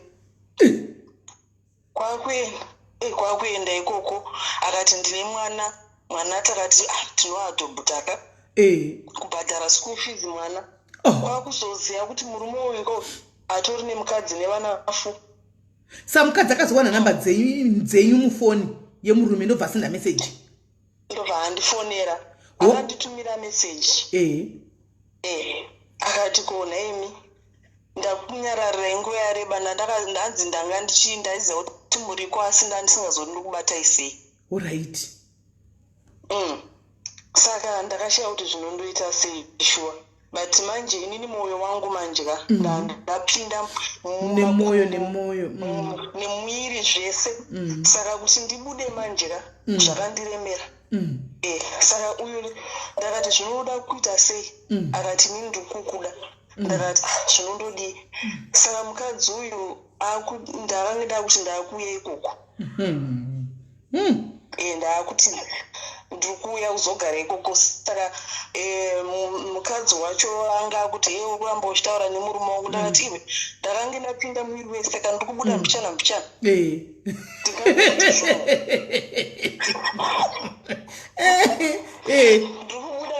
mbishana hayi handisi kumhanya kubuda kwacho iye kana achiramba achida kutaura ndandajaira kakufonerwa everyday mangwanani warara here zvese izvozvo zvongoerekana zvangoti ka saka ndakati aiwa ndichazomusiya kana ndaakuda ndoda kuti ambondirwa dzimwe 40 rounds ndozomusiya. Mukatorohwa asi ndanchida kuti aiwa kandozvandoda kudzokera futi parungopera covid ndinonorwa 40 rounds dzekupedzisira ndobva ndasiya ndamugadzirisa kuti mutsive inyi papa mari yenyu imi mada kuenda kunorohwa 40 rounds asi anogona kugona anogona handidangu kunyepa saka ndo zvakazonya kurwadzai kuti mungangonzi musiye imi mamuri pazhavi kudaro mufunge kwakunditi ndisiye ndakati iye wanga waziva nezvangu pamwe mamuchibatana panyaya dzekudya mari dzangu ndizvozvo pamaitozviziva handisi kumusiya zvekumhanya ndichambodzoka futi ndoyauzorohwa dzimwe 40 rounds ndozomusiya asi ndoda kusiya ndamugadzirisa. Saka izvozvo mukutaura naye here muri moyo? Ndotaura naye everyday asi amari ndakamisa. Okay, saka muri kungoda love yekuti pafoni iye anenge achimwenyepa kuti amukadzi ndondiwari ndikuzvigadzirisa kumbao hanzi ndikuda kubuda saka patone gore kaachiri kungoda kubuda kutambiwa chaiko tenya dai anga ari kuda kubuda anga asina kuda kudhara aiwa abuda ake saka kana asiri kuda kubuda ndizvozvo iye mukadzi wacho ari kugara achindinetsa kuti siyana nemurume wangu ndakamuza kuti pedzeranai ikokoko makadya mari yangu mwana wenyu akaenda kuchikoro nemahara ndichibhadhara inini plus but zvinorwadza mufunge Sis Melly ende ndofunga ndo zviri kuitika kune vanhu vakawanda stereki nevakomana vari kumushoko. Saka toti kudi advise apa toti kana vanhu vadanana nevakomana vavo kuZimbabwe vambomira kubudisa mari handiti? I think chimbomirai kubudisa mari nyatsotanga wakwira ndege wanonyatsonzwisisa zviriko ikoko wabata situation wazvibatisisa then uchizoita zvinoenda mberi because otherwise paunozorealiza kuti ndo zviripo unenge ende unenge wapinda kanei wese wakuti ndawana kamurume ende vakanga vatotama pavaigara vakutogara somewhere else ndini ndikubhadhara renti ndikondo kuzvisiya vakutogara lifestyle itori nani mukadzi akatoti vakaita basa tichigara uko kumatapi uko takamuvha taakugara kuistilo saka izviziva kuti mari ndei era ridhirirawo maona manje wakadliwa shemu wakadliwa aiwa rega upenge wakadliwa ako saka maona kuti nhamba dzedze ndakapiwa kazvinenge zvakanaka kuti ndigadzirise murume right kanimbofunga nezvazvo kuti panhamba patozoita sei ndokubata handitika maita basa nakuti ndingokuudzai kuti aiwa ndofunga zviri kuitika stereki mufunge zvinhu zvakadai zviri kuitika stereki vakadzi vari kunoku kumadiaspora kuti kudyiwa nemari nevarume haminoti chii varume vekuzimbabwe makore ano kaakashoma vazhinji 90% mashurukwi whether ari married kana kuti ari single zvakunetsa kuwana murume chaichaya ari straight forward mazuva ano. Hey, zvotodiko naye vasikana. Hey, pakaipa. Pakaipa. Alright, sika ndimbogaya ndimboyatsa kuvata nchirota nhasi nezvinyaya nhingikiri ye namba ndoro here kana ndoreka. Tozobatana paleta. Thank you very much, Sis Melly. Alright, iribo. Alright, thank you, bye-bye. Sharp. Hai, hapana kumira mushe guys. Right, kola hello. Hello, Sis Melly. Yes, makadiwa we. Aiwa, ina hangu handina kudyiwa. Sis Melly. Vakadzi ngatidzidzei. Unoshanda uchibuda musana uchipa munhu mari. Rudo harutengwi nemari. Zvinorwadza kuti unenge uchishanda mashift uchiita zvese and everything. Uchidyiwana naGilibeta. VanaGilibeta vane mhuri dzavo. Ndizvozvo. VanaGilibeta vane mhuri dzavo. Ndine imwe shamwari yangu yakatotengeswa motikari dzinodhura kuZimbabwe. Navo VanaGilibeta. Nemunhu ane mhuri yake. Ezvinezvi ari kwanguva yakuno kwatiri kuno. Haana chainacho. Hey. Ya, hapana kumbira mushe. Ngatidzidzei munhu unototadza kutotengera mai wako shuga nei kumusha uko uchiswera uchipa Gilibeti mari.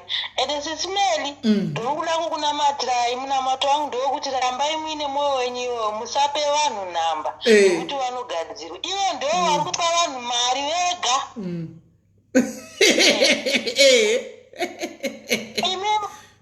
Usamboite zvokuti vanhu vamupe nhamba dzemunhu uyo. Please, ndapota hangu.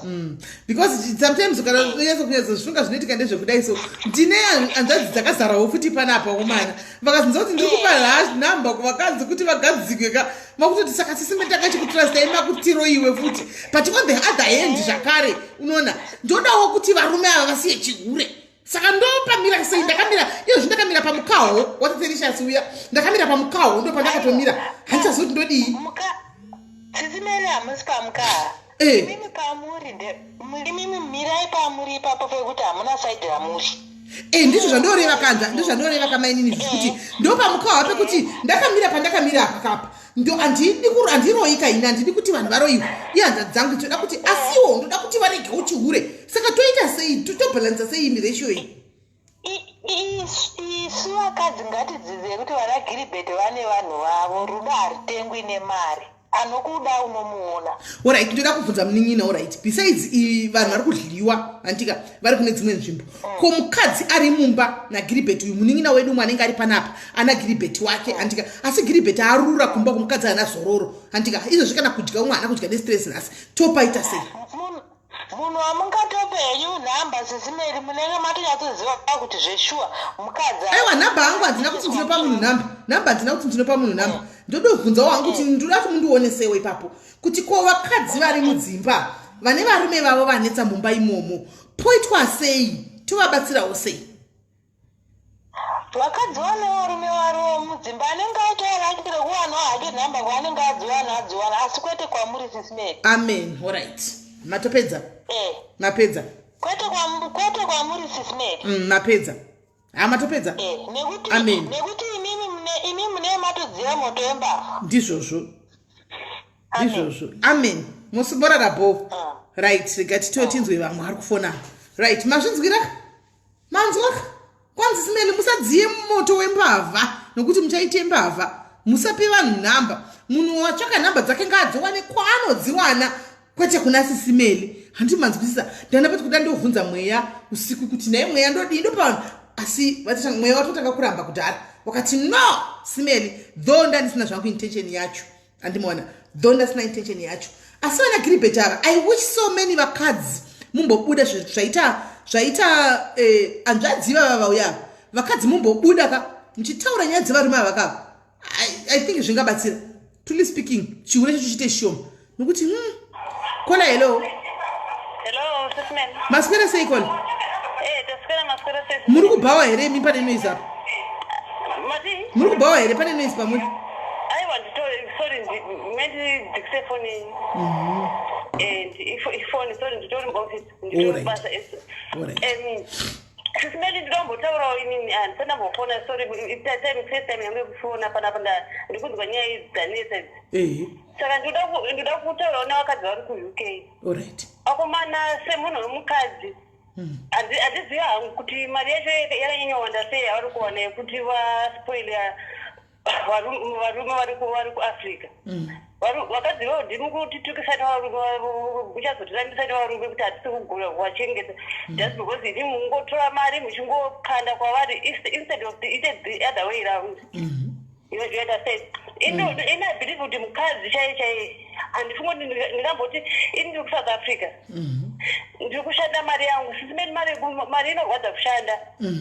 Then ndonyengwa nemunhu ari kuZimbabwe handiti munhu ari kuZimbabwe ndotanga kungotumidzira mari one ende munhu ane mukadzi Sis Melly kuti uzopedza gore chaidana nemunhu one ane mukadzi iwo usingazviziva vakadzi handisi kuti vari kublindika sei but ukaneka kuvharana karipe papa but wona mina munhu handiti wati vakadzi vari kuUK saka ndoda kuadhisa nyaya yevakadzi vari kuUK vanhu vari kuUK handitika vari kuUK handiti vari kudana nemunhu ari kuSouth Africa kana kuti ari kuAfrica handitika right vakadzi ava most of them vanotoita mashifts kuziva kwandoita inini vanoita mashifts vazhinji vacho handitika kuti izvozvi manheru anaya vari kuzhinji vari kuona live idzi vari kumabasa andiona vari kumabasa kudai so saka ari kubasa kudaro murume anenge akumudza kuti ini ndorona kana na8 kana 9 kana murume even mukadzi aripo kubuda kunodayira foni mutoilet mukadzi kana usingafungiri chinhu you can never suspect anything kana kuti you can never see anything kuti pane zviri kuitika handi mazviona obuda otaura kana kuti aunosati chi musandifonere usiku ndinenge ndadi hameno excuse anopiwa every day mukomana wako mukomana wako anoti ndewako chete pasina okudza kuti ndekufona sandifonere usiku ini ndine boyfriend yangu Sis Melly hatogari pamwe chete but ndinofona Sis Melly handina time yekuudzirwa ndinotofona nguva yandinoda iye anoita the right thing sometimes 2 am anogona kundimusa pacall handiti anogona kundimusa kungondifonera handiti saka ndosati kuti tanyanyuita desperate yakainyasiita sei yekuti shokwadi unochengeta munhu nemwana especially panotaurwa nemunhu kuti ndine mwana asi amai vacho varume vanonyepa Sis Melly ndine maincident akaunda yekunyeperwa nevarume avo plus ikoko kuUK ikokoko varume kuUK hatizivi kuti zvachinja zvikuita zvichinja because varume vari kuUK vari kutinyenga sere kuno kuAfrica then varume vari kuno kwachinyenga vakadzi vari kuUK handikuzoti chii chikunyasoitika ipapo but aiva vakadzi ngavangovhurwa maziso wangopaona anasiso wangu navanin'ina wangu ngavangovhurwa maziso wangotanga waongorora kuti waona kuti zvinhu zvikayo pane munhu chaiye Sis Melly panotooneka kuti mutemo tacho unotozonga kuti pakapa pane nyaya yapo saka vanhu ngavangongwara ndingoti ngavangwara iwo ana giribheti wavo abatwa ngavasungwe zvinhu zvavo kana honye ngavabudiswe because chiudai vacho ndezvinobhohwa especially pamukadzi ari mumba Sis Melly ini zvinhu zvipanondirwadza ipapo aiwa hapanondirwadza ipapo kana aona mukanda wekugadzisa ngaagadzire benzi rake meno ikoko ngavadzidze kuti zvinhu chihure chakaipa chigachiuchi chakaipa chete finishing class babai right thank you very much and wafona nehasha wena neshungu chaidzo afona neshungu chaidzo akacho dzakada unonyatsotaura kuti hatidi ona giribheta zvikazodai right ipanotoda dheri kuti timboita nyaya mari maona kuti tatove nerimwe dheri ratiri kutoda panapa rekuti timboita nyaya dzana giribheti vanhu vakadliwana nagiribheti pongoburitswa vanhu vakadliwana nagiribheti chete vana giribheti vese vambotaurwa panapa zvakare alright vadzoka alright kola hello madzoka kutaura pana anga achitaura kuti unotadza nekuziva kuti hapo murume uyu zvaaindiita aiti kumba kwake netiweki inonetsa because taitaura paWhatsApp saka aiti ndakusvika kumba netiweki yakukata ubva akata saka kana ari mumba hanzi munongoita mamessages chete asi macalls anoramba kupinda ofuchi message munhu anototaura newe wakagara pasaidi pako achitaura nemukadzi saka kana akuda kuti nditaure naye zvekufona aitodhiraivha motikari oenda kumashops mota yandakatenga oenda kumashops tonogara kana kugara motikari makati mutengera mota mota rudzi ndakamutengera mota akatenga Honda Fit alright Honda Fit kaya mufunge kakatobva kuno kakatoshipwa saka aitoti handisi kukwanisa kuita sei kutaura newe ndiri mumba tichitofunga kuti zvinotikesa wifi pamumba ipapo maybe zvingaiti asi aitsika-tsika because aizoti pakaiswa wifi kazvinhu zvaakuda kuti ndakumafona anytime saka ndo manzvengera aita panyaya yekufonera anytime aingoti kana ndaakumba macalls anonetsa kupinda saka taizongoita zvekungototaura pamamessages apa ende kana mukadzi wakewo asipo ari kubasa taita ainingirina aigona kuti mino tiri kuita sei nhasi inenge yaita ongoita sei ondifonera ombotaura kuti yakukata yangokata-kata aiwa ndakunzwisisai kola kuti chichaitika ndanzwisa alright tichadzoka nayo iyi tichadzoka nayo tiri kuita dhei rekuvafumura vanhu ivava vanoda kufonegwa tichivafonera toda mari yedu tikuda dhei remashurugwa yacho alright munin'ina right ngatidzokere kutopic yedu guys iyi yakaida vemwe topic yakutohakira ningirikiri yakutohakira live ngatidzokere kutopic yedu yeconfession antika iyi live iri kuuya soon ish iri kuuya panext week apa yekuti vasi vakadliwa nagiribeti vachibuda pachena nanagiribetiwo hamene kana vari vakadliwa nasilivia handimaona vodiwo vachibudawo pachigadziswa nyika handiti kuti chiure chacho chiite shoma tambomisa musikana wedu we20 minutes uya dzatozodarika adya alright let's see yellow yellow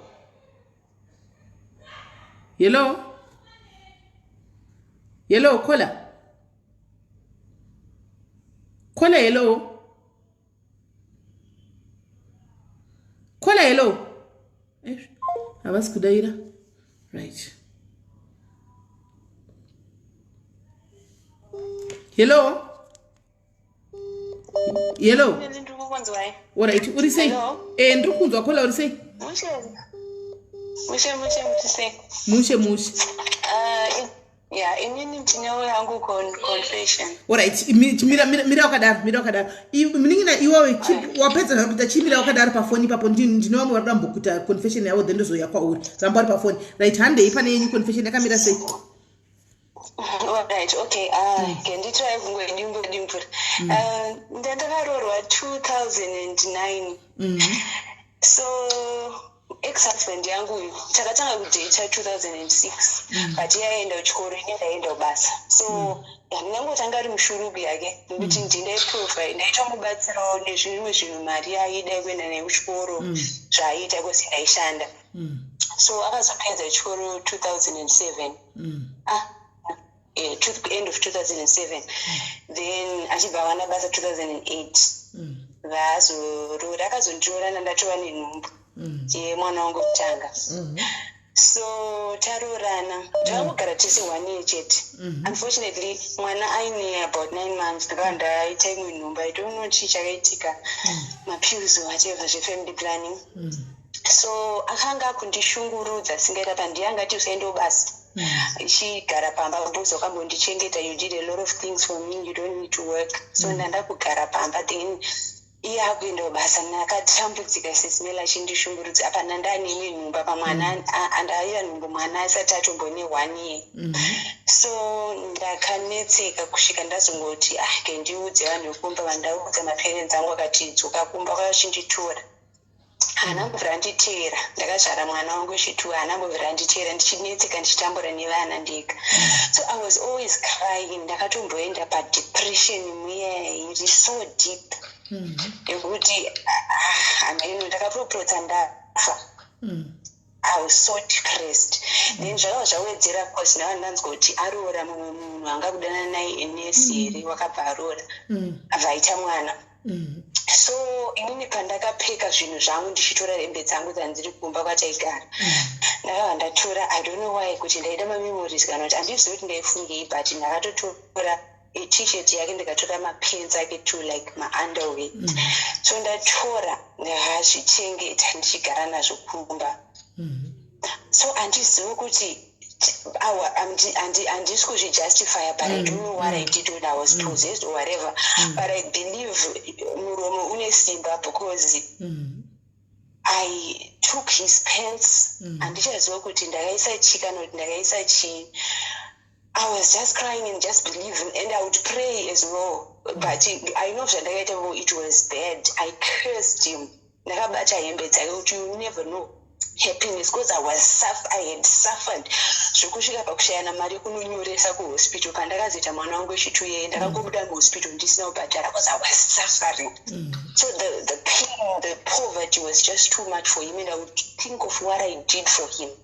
It was paining me. So because of that bitterness, I said a lot of things. But kids are suffering like this. You're enjoying life.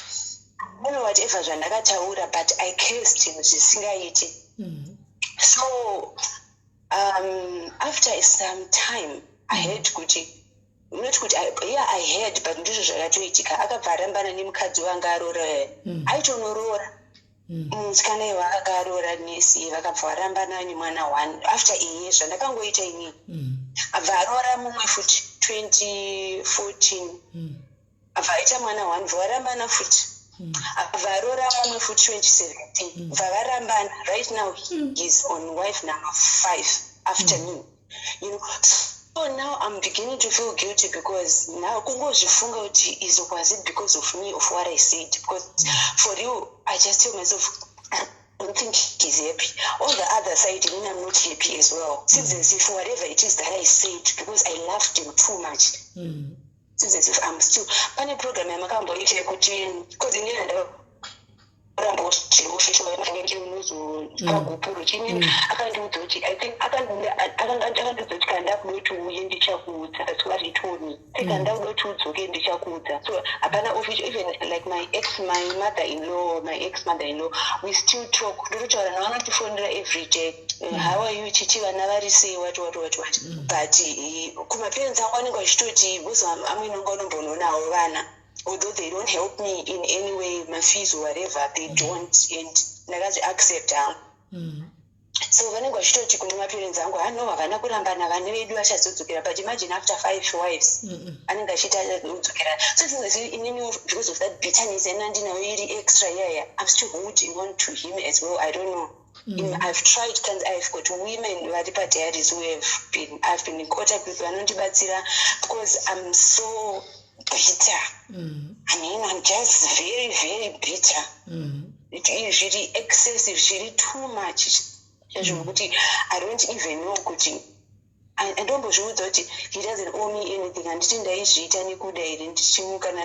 anything, whatever money, whatever, I did it out of my own will, and he doesn't owe me. Don't push me that he doesn't owe me, and I even wish I would just forget about it. It doesn't exist in my life, but it's hard. That's what I did, and so I believe maybe she could share so happiness because of what I did. My kids and and this maybe you and any problem. I wouldn't know, but when you blame, it's not my fault. But I believe in it. I strongly believe I might have said she not going to contribute. I wouldn't know. All right, Wonaka, if you are also sure kuti uchifunga kuti ndiwe zvawakataura handitika zvakesi yawakaisa apa usi sure kuti ndiwe kana kuti zvindezvo kwake, but for you to be on the safe side kuti one a piece handitika kuti wakataura zvakataura pahembedzi uchinadzo handiti ndakatodzifushira ndakadzicherera pasi Sis Melly, when I say I was bitter, an angry woman, so waiona ma-African movies terek handiti I think so, because I would do crazy stuff. Even to the extent of ndakaita stroke. I was very young. I was on high blood pressure medication. I went through hell. Sis Melly, I don't want to lie to you. I went through hell. And up to from 2010 up to now, we are 2021. I'm still bitter. You also were way. No, and now my life is in order. Everything is okay. I have everything in terms of financially and whatever. But I want to date someone. No. I hate men. I don't even feel like having a relationship. Saka paukafushira hembedzi zvakangoya mfunga dzakoti gandifushire kana pane ndakakudza kuti fushira hembedzi. Yeah. I don't even know, Sis Melly. What I know is ndakatora kungisekuru wangu wabva kufa 2008 ndibva pavakafa baba vangu takatora kasha yavo yefodya niko yefodya iya ndichiti mamemories. I remember ndakatoita fodya iyoyo handitombozii ndakazviwana kupi. I think they wanna African movie too much for real. Because handiziye mawords andaitaura, so handitomboziya kuti zvaindibvira nekupi. And I went kwatinogarurwa malocation, then unoziva zvekuti kune zviminda zvinorimwa nevanhu izvezvi. I went there ikoko ndikava nanozvicherera ikoko. Because that's 2010, that's 2011 manje pazvakazoitika ndane mwana. Because I was thinking kuti vamwe amweni vaindudza kuti no kana munhu kaita nhumbu munguva nhumbu inogona kuvengana nemurume wako wakakirana. Sana ndirikumba ndengoti maybe zvichachinja kana ndaita mwana. Baba ndakazoona kuti hapana, and then ndazonzwa kuti he's already marrying another woman wakabhatira nemwana. I was hurt. Alright. So amene kumazvimaminda pandakaenda uko. Saka iwo chinamataka uchirivhesa that case. Kana kuti zvawakaita izvozvo kuti fodya nekwe kudi ngonotenga imwe fodya yacho kana uchita uchibhilivha muna izvozvo wotaura uchitaura ndikurivhesa kesi iyayo uchidambura kana wada kumuregerera, or just to let him go womuregerera zvachose inside your heart andiwaona, then you will feel out. I really tried to do that. You know that the other problem is here he never kubva 20 I've never talked to him. Azana botaura naye, we've never talked since patakarambana ipapo. Achindiudza kuti ndichakuudza ndada kuti uye kumba. That was 20 must be 2010 muna November or whatever. Atsana botaura naye. So, you know, I feel like he really owes me. And then, you know, when I'm getting counseling, then we choose one thing. If you feel that he owes you and he doesn't want to own up, you continue being bitter. You can't wait for him to come to say sorry. You can't force someone. So kokana yakazodzoka next week naikula chitara tininda kuda chidzokera ndokuda mwoyo wako uri kudi. No, I can. No, adona angachifana neculture ichai. Ndiani zvebhudhi vaivafona futi varisenda message. Alright, regai titange nauyu tikodzokera kuna bhudhi mukadzi anenge auya vasenda message. Regai titange nemunin'ina wedara papa tozodzokera kuna bhudhi. Handitika uya adona kola angachifana manje neningikiri angachifana. Right, mainzwa nyaya yakola nditika kola ramba uri mucomment section. Kana tapedza nevanhu 2 ava vanhu vachazofona vachikupawo maadvice avo ezvinhu zvavari kufunga panyaya yako kuti woita sei kuti uite ichi PCD unzwe iwe zviri ndaiti usafile kuti you are guilty or pane zvinhu zvawakaita zvokufushira hembe dzemunhu idzodzi dzine maunderwear yake. Handitika right. Allo maswera semapedza here kudya? ndapedza zvangu. Mavemba kwenyu manje? Ndakumba kwangu manje ngabo. Alright bo. Right. Hande ine nyaya. Okay. Ingati pamba pandaishanda nditika. Pamba pandakapashanda 6 years. Tiri tese tavirana ndizvekuti nemurungu. Kupi? Machanda kuri kupi kumba kwacho? Alright. Kubotswana. So this time ngawuthi ndishidango ndaenda munhu anogara achiverenga bhaibheri every time, not kuti pane zvimwe zvinhu zvandaiona ipapo pasina zvinhu zvandandati ndanotisa handiti. So pakasvika time yekuti pane zvinhu zvandandisingazwisisi ndakarara. So ndaitanga ndakarara pabhedha handiti. Kana kwava usiku zvazva kuma9 zvazva ndazorora pana ndaifamba mukati mebhedha. But pandakatanga kuzvinzwa ndakavhunduka ndabva ndajamba zviya zvesaka ndairara nemwana bosi bed rake ranga riri kusaidi. Mwana akavhunduka achiti chii uri kuchijamba sezvo zvandinoda kumudza zvakaitika several times. Saka ndikati ndimudze murungu ngati ndingonyarara hamba ndomboona. Saka pakasvika rimwe dhele kuti ndakazozvidza ndikangati rega ndimbonyatsona kuti kunyatsonzwa chaizvike. Ndikabva ndadii ndikabvisa mapillows ese zvese pabhedhi pangu ndichida kuti ndinyatsonzwa kana ndarara ndiise musoro wangu pamatress handiti. Saka ndopandakazoita hangu senge kwakumalete zvida zvokuti hapana mota dzatsita noise because ndaigara pasaidi paifamba makombi chichi. Ndakanyatsorara ndakanyarara ndida kuti ndinyatsonzwa ndikanzwa pane chinhu chaitofamba shuku. Handina kuda kuchitangura kwaari. Ndikandangoti hakuda pamwe chikungonzwa kwangu. so zvoitika manje after ipapo ndo mashona anga asingamboratidzi kuti pamukuda pane zvimwe zvinhu zvaibata kana kuti kudii handina kusvibisa zvakanga zvakungoitika because every time ndichingomurota kati haina angwanisi munhu yanobhilivha zvinhu zvakawanda izvi zvekuti kurota chichi but zvini izvozvo zvandakasara nemubvunzo andimaona for 2 weeks every day ndichingomurota mukadzi ndikati kowai achingouya kwandiri zviya zvakunge ari kuvhundika pamwe ndotomurota akaisa fesi yake nechepamberi pangu so zvokuti ndatonga achivhunduka otanga kuseka pakazoita time yekuti paredhei rana ndakarara pakati peusiku but manje kumuka kwandakaita zvakaita sekuti handina kuti ndasina kuramba kuti sokuti ndakangomuka zviya ndikaona fesi yake iri nechepamusoro pedho ndikati yanga iri fesi yani iye murungu wangu wandashandira samurungu ndiye akarimboikawo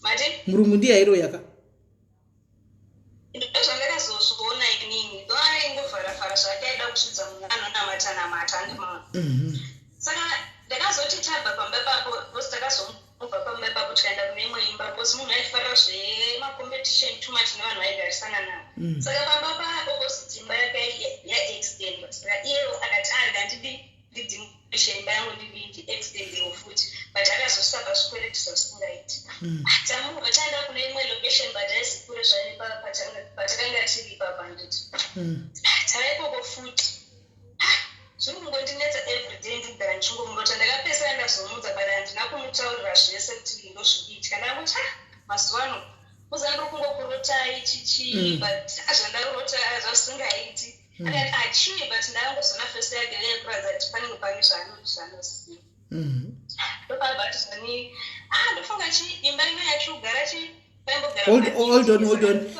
hold on okay guys ava vanochaisa late tine mamwe madhairi edu anozofollowa dzimwe nyaya dzapera panapa saka azoti inyaya nezuro yevaroyi nezvikwambo saka iye vanozidzonawo kalate dzapera saka ndopanga chinini ndakasangana nesimilar things ayo ndoda kucontributawo pangu saka ndo nyaya ari kutaura inyaya nezuro yari kuda ngotaura pati yake then todzokera kuna buddha right handei so takazoenda ikoko kumba kwatikamubva ikoko akati pandakazomutaurira bhosi zvazvakungondinetsa pamwe ndomborota kana kuti ndiri kumusha kwedu kuzimbabwe handiti but fesi yake futi yongo apia saka ndakazosvika pakuti no zvinhu zvidai chero zvichinzi zvakanyanya kunyanya kuzvirota too much ndikandimbozviudza kuti chero zvibaya ndiri muhope handiti ndikuda kunatsoshedza zita ramwari chaiko handimaona so zvakazodzoka futizve ndichimurota but fesi yake yaityisa chani yachona yakaita senge ngati atsamwa zviya saka ndopandakashedza zita but ndakavara ndiri muhope ndangosvedza jehovha ndikaona zvangodisapia paya but patati ikoko tairara musemurumu because time yachona ndandine mosquito net saka yanga asina kwakashingoti ngachochidi tirare tese panapa saka moza chakazondishamisa zvimwe zvinhu zvazvakungoitika pane pandajamba murungu wangu uyu aimboshandirwa nabamukuru vangu achiita zvokugadzira magadheni zvazviyaniti saka vakambodaro vakanditi murungu wako anokufarira stereki chichi hawe anodaro achikushandisira mushonga ndikati kuti anodaro hazvini but ndakazozviona so pane time yekuti rimwe dhei nandakarara but apa time iyi tatadzoka chichipa imba iya yanga yadimolishwa asi anga asingachakwanisi kubhadhira renti yoko tadzoka pamba paya saka imba yacho yanga isina yakangopfirirwa chete but yanga isina kuiswa silingi zvekuti kana isina silingi hanti inenge yakangoshama pamusoro pavanhu ndakarara paya kwaitonhora muna june ndikava ndadii ndopanobva ndapfeka jaketi bhosi ndaivandorara nejaketi bhosi paitonhora zvazvokuti kana uchitonhora ukwanisi kurara chiri mujira usina chimwe chinhu chaukapfeka mukati saka ndakabva ndamuka ndikanzwa kuti chasenge ndapindwa nechano ndikati jaketi randakapfeka riri kupi ndopandikuona jaketi pamusoro pepido nechekumusoro uku ende chinhu chakatotanga kutondishamisa pakonchimuka handimaona zvakandinetsa ndikati kochii ndopandikati rega ndimbosiya saka zvakazoitika ndezvekuti pane time yandaifanira kuenda kuzimbabwe handiti kuti zvimwe zvinhu zvizobuda zvese izvi zvimwe zvacho zvakabva nemwana wacho akundudza iye anga chiri mudiki mukomana plus murungu aiziva kuti inini hangu zvimwe zvinhu zvese izvi zvandiiti handibati zvimwe zvese izvizvi saka iye angoudza kuti akandudza makusana achona ngaiti usiku hwacho akaenda enda kune muprofita wake muprofita aisimbouya pamba pake pati aingoita zvake naiye murungu varipo pabandiko saka usiku hwopa vakaenda akati chiri kudzoka chichamboenda kumba kwake kumuprofita akati alright ndasara pamba paya saka vaizodzoka kana kuti late usiku chidarara murungu yadzoka but handinamunzwa bhozi aingopinda neki yake nemwana topano zvazondishamisa ndakatanga kuzorora ndakurota iye mukadzi uyu usiku hwachona ihwohwo and muprofita noti muprofita uyu achinifosa unokuzomanya panapa utenderera hameno chinja akanga chakaiswa kunge chakati like hameno ndatanga kuramba ndikati aiwa handisikuda achindimanikidza saabvaita sokuti akunoshedzera mwadhalo uyai kunoti timubatsire ndikabva ndapepuka saka time yachona remember nandifanenda kuzimbabwe makusena achona ndikati time ndakutarisa time ndakuti dzatochi kuma5 saka mwana waifanira kutaura homework makuseni ndangoti ndageza ngandati ndikati ndakuenda osodza mamafuta ndaenda saka mwana muzana ngonditi ndikumbira kuvhare door aikona kuudza mama akati chii svanzi aikona kuudza mama is akati angochema nono because aiziva kuti inini hazvimwe zvese zvindangoita zvekunamata ndisina zvimwe zvese zvandoita izvi iye akasitanga kufila kaguilt like because pane time yake mama ake paakambonditi kana wapedza kumugezesa unofanira kuti unotora kana hamene zvimushonga zvimwe zvakangoita kunge zvimapauda chichinga dai waina ndipasi kuti ndiite izvozvo chandinokwanisa kuita kuvagezesa then moingozovagezesa ine zvimwe zvonuvamene zvangokwanisa kuti uvagezese nazvo saka mwana ndopana nditi ndachida kuudza chimwe chinhu but please handizivi ndazviita handimaona ndikati hanzi chii kwanza zuro takaenda kupi kumba kwepe kwamai vaivaya andakataura munisi yakati takaenda kwamai vaivaya but zvavakazotaura mamwe vakati ndivaudze pamamba kundina macho akati handivaudze kuti chi handisuda kuti achireva inini kuti ndiende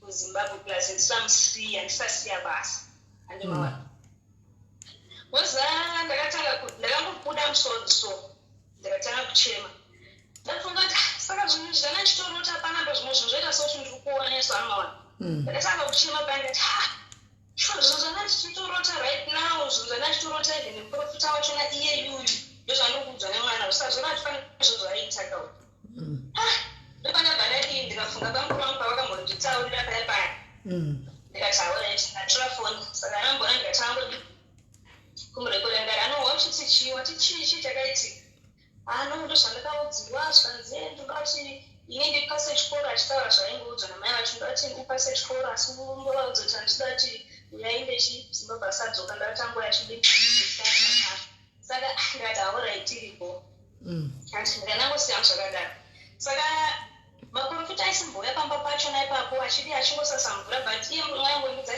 kuti pane vanhu vari kuuya but sezvo aiziva ini kuti zvimwe zvese zvikai akati anoona chimbura chingobuda hako 2 minutes chichi handiwa unenge zvikati alright noita zvavaita saka vakazozvinanzi pane zvinhu zviri pasi pemetre zviri mukati memetres zvatofanira kubvisa because mwana anga asingafambi akanonoka kufamba chichiyanoa saka aingokomera chiva mune vacho mosva inini zvinenge ndangoti chikuda pamwe ndizvanene ikoko ndikati metres ipi zvikanzi metres iyo iri murumu mako handondo panorara mwana chichi kati murumu mangu kati alright ndoparabva ndabuda vanhu ava vakanga vakacheka metres yaiya vakabvisa mafunuro pane mafunuro aya enyoka kapane chii ndakaona achibuda mafunuro enyoka yaya magunurwa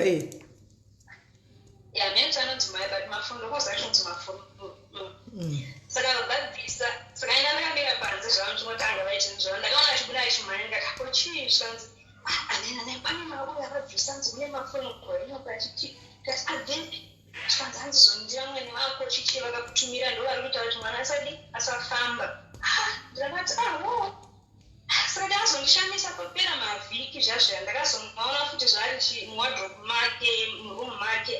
madrop make manje bhutu ndikabva ndangotarisa ndangosiya zvakadaro ndikabiro pakadzoka ndikamudza ndikati ona izvi ndangona zvazviri paupenyu apa pawadrop menyu chichii ndakangotoka ndimutaridzi ndokabva totarisa akashamisika ndazvati ko chii saka zvose izvozvo zvaingoitika mozaya zvasingambowisiki ipapo mozaya saka time iyoyo pane time futi yandakamborara pandokutaura zvinhu zvaiitika angu just in short yandakarara ndakanzwa kubayiwa so moza hazvizvo zvekuti pamwe ndakarara kana kuti chii aiwa ndakarara of course but ndakanzwa kubayiwa like chigumwe chakaita kundibaya kudai anona kwete kutepa zvekuti kubayiwa chaka zvokuti ndakanzwa even pamaribs apa ndopandakabara saka ndabva ndavhunduka so kata kuchii akausiku zvoi ndakatonzwa chakuti tosoti pane munhu andibaya zviya zviya tikabva ndanamata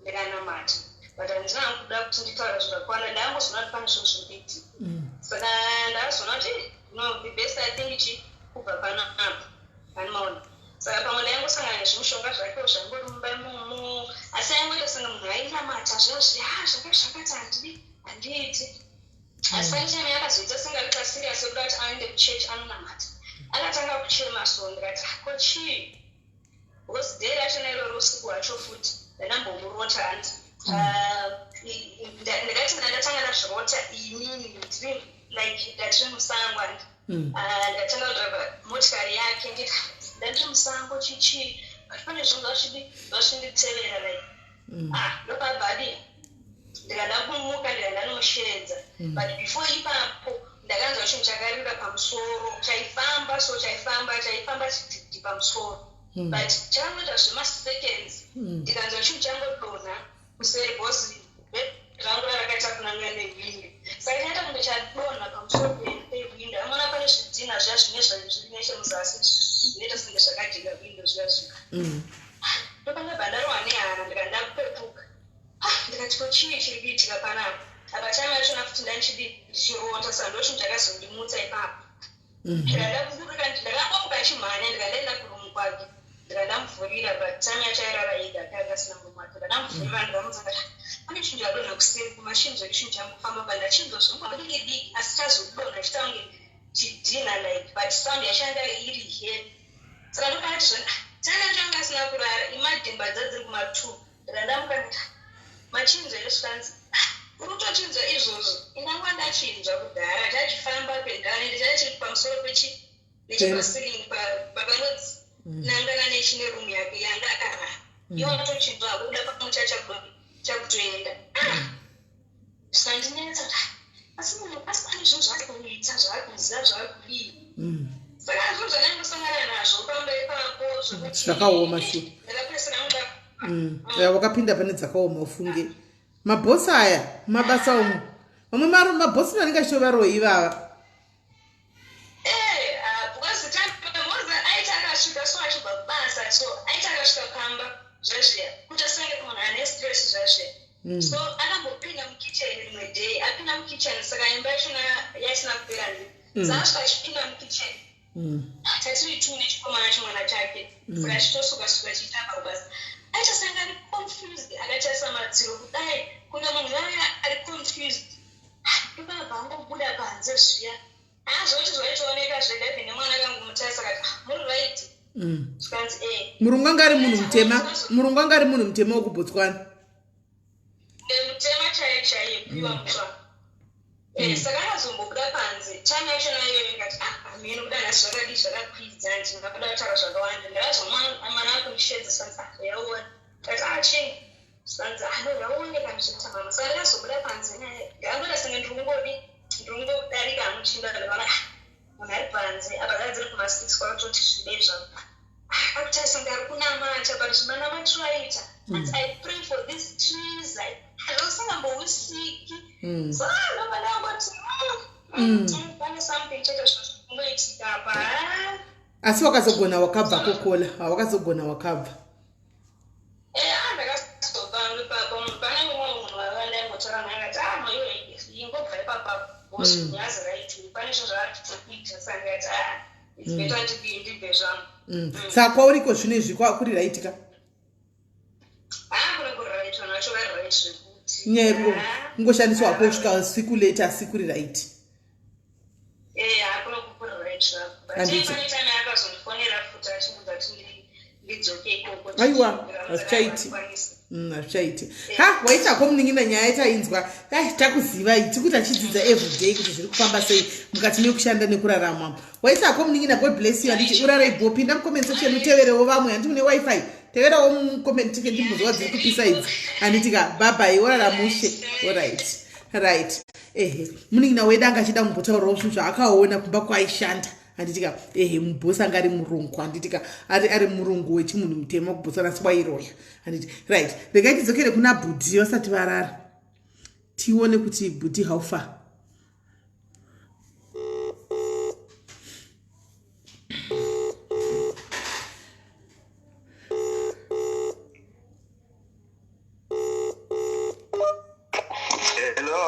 hello matima zama kutaura waramba kutaura nemi zvakaoma asi imimi munoda kutaura nekuti kuti mapuwa alternative kudhara kuti its either munoeni 10,000 yangu ndiri kupai 2 weeks kwete ranzika kwaipounds kana kuti mouya namedhem menyu moudza medhem menyu chokwadi ndiripo wobva wandikumbira regererewo morega kubhadhira 10,000 saka kwamuri mimi chiri nani ndechipi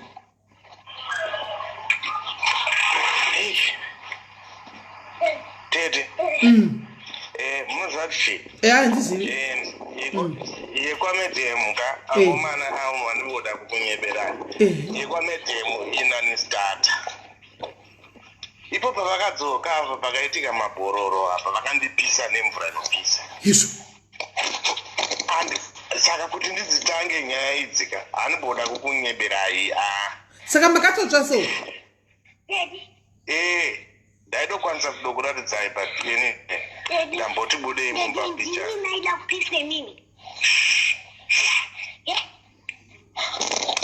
mwana kubvunza kwaite ndimaida kupiswa here vanomaona vanenge vakungonzwa nyaya dzisidzo tenda motikari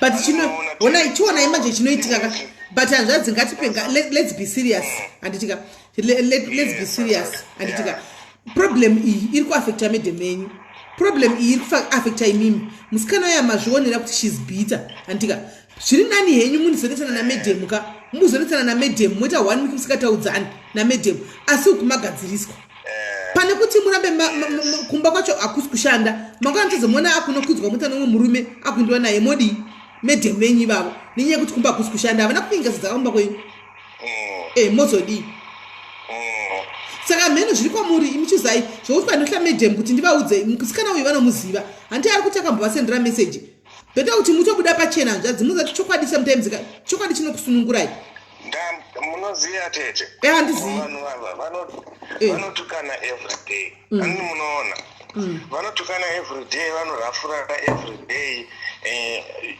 asi inini havandikwanisi kundipa mukana wekuti nditaure naye uyuwo wangu uyu medhem musoro wake unopisa chaizvo munongoziya zvimanderere unopisa zvokuti unoita kungokudhira nedofo panapa but anoboda kukunyeberai masacrifices andakaita ndeyekutoti inoziva kuti mhuri dzedu dzinge dzakagara zvakanaka zvinhu zvanga zvisina kumbotimirira mushe andimaona ofuchi zvakazongoendawo zvazvo nepamwe but iye kuti ndichinzonzi ndabuda mumba chichakazingi chakonzeresa kuti ndabuda mumba andimaona saka oraiti iko zvino muchazomupa excuse yekuti nemhaka yeibhosvo risiri kushanda mumba there's no point yekuti uve married there's no point yekuti munhu unge uri married uchizwana ka1 month or even ka1 2 months ndozvandabvunza kuti saka imimi paachazobvunza medhem muchamuparidzi nekuti chichakaitika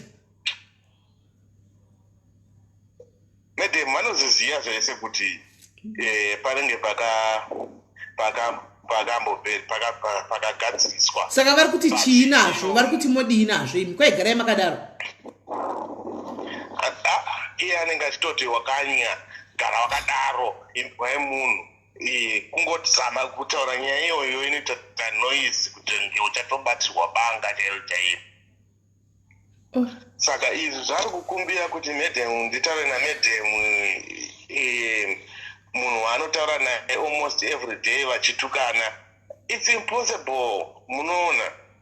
It's impossible. It's just like giving me 10 hours to pay you 10,000 pounds. Saka muna 10,000 pounds yacho right tuti ya madam taita ngatichibvisa ya madam ataiti it's an answer because madam menu chimundevere vanopenga antika saka 10,000 muna here because second option yedu ndeye 10,000 within 2 weeks netete wana kupi 10,000 pounds yerent chaiyo yemwedzi uno isati yatombokwana. Saka mochidikwa imonye dziri kuya kama wakutwa kukubuda macimbi kuzasi kumanje makonyi. I can believe it. I don't know. Reururo, I online. I was online. I'm so sorry, Reururo, for everything, but I mean, I'm almost here kutangira right now. Saka nyanyu because this is talking the easy way out. Tati talking the easy way out ndeye kuna madam. Animona because madam anotsama muchatsamuzana 2 weeks musingatauzani but at least zvinozongopera muchazongoregera because murume nemukadzi but manje ukumakonyi akumirira ikawo. There's no easy way out because kuna madam mandika yato tit for tat anomaona anenge akutopembera kuti wanyiswa.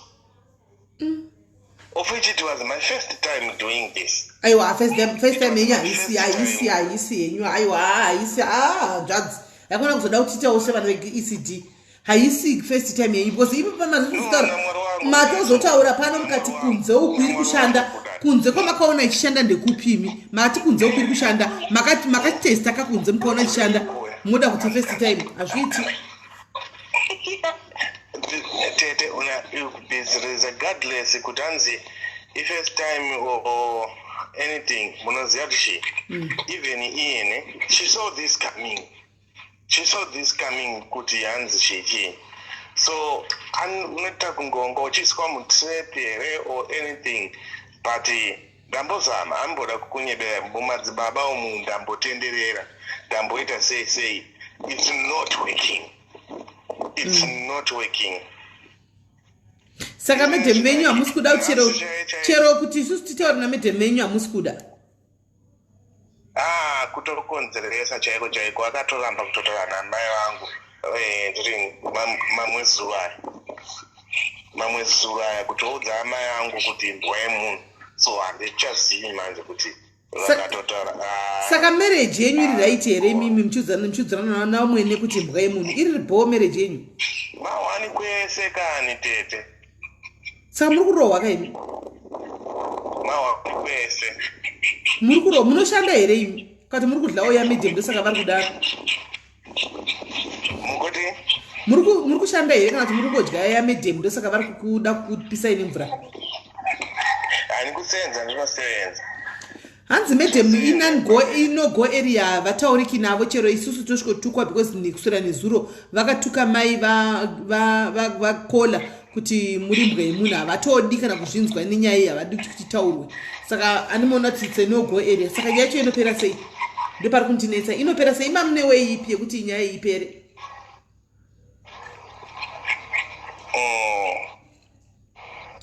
Mama funga kudii mimi mukatirete saka imama tizoitwa sei noti kuna vedhemenya haiti 10,000 hamuna saka matipoitwa sei? Handingazivi wacho nanga ndikumbozama kuti ndimubati haasi kudayira kudo izvinezvi my only alternative kuti itself ndotoenda kumba kwake kwababa ake kwabhanda kwararo. Bhanda upi? Animaona bhanda upi? My way mati mwana wavabhanda weyararama amafa hanzvadzi matofa amafa chatozii nditono involve ana baba kumusha kuti maybe zvingangofamba because pane zvimwe zvinhu zvekuti zviri kutadza kushanda ka but pane zvimwe zvinhu zvandinonzwa so zvisiri normal.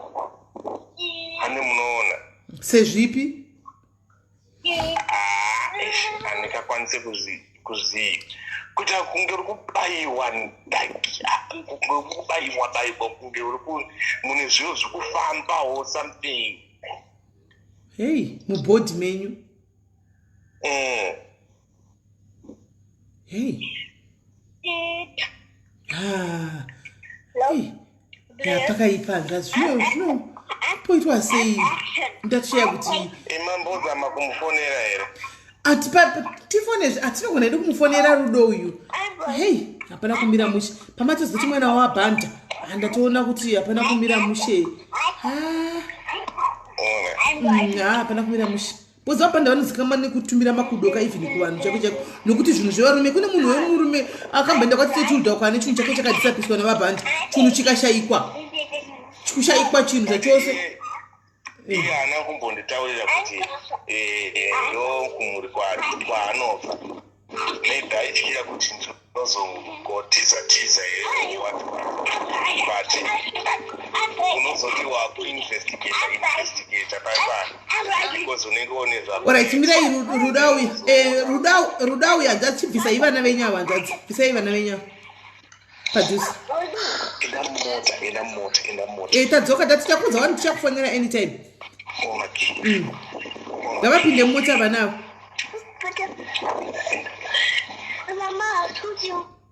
Enda kumota ndoda mwana muterere.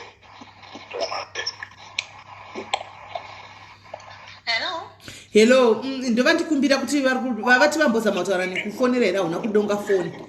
Saka vakakumbira kuti vakumbira ndikuedze pana nyaya yavo iri kunetsa wena vari kutsva kudumbu nekumusana iwe kumba uku vari kupiswa nemvura ukufunge hakuna kumira mushe kumba uku.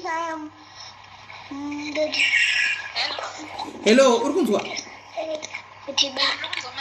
Ndati vari kutsva kudumbu nekumusana kumba uku vari kutopiswa nemvura hakuna kumira mushe. Kwauri womoyawo vasika vari kuda kutaura newe chete iwe tinzwe kuti vada kuti chii kwauri. Rega let's listen, rega tinzwe.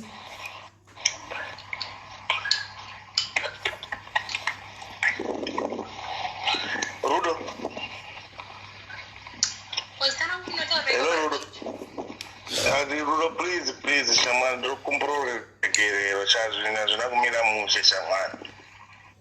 Please, Rudo, Shaman. Adona, anzi musataure zita rangu paruzhinji. Taurai rimwe zita. Ndo comprare che mirai atanga uyi.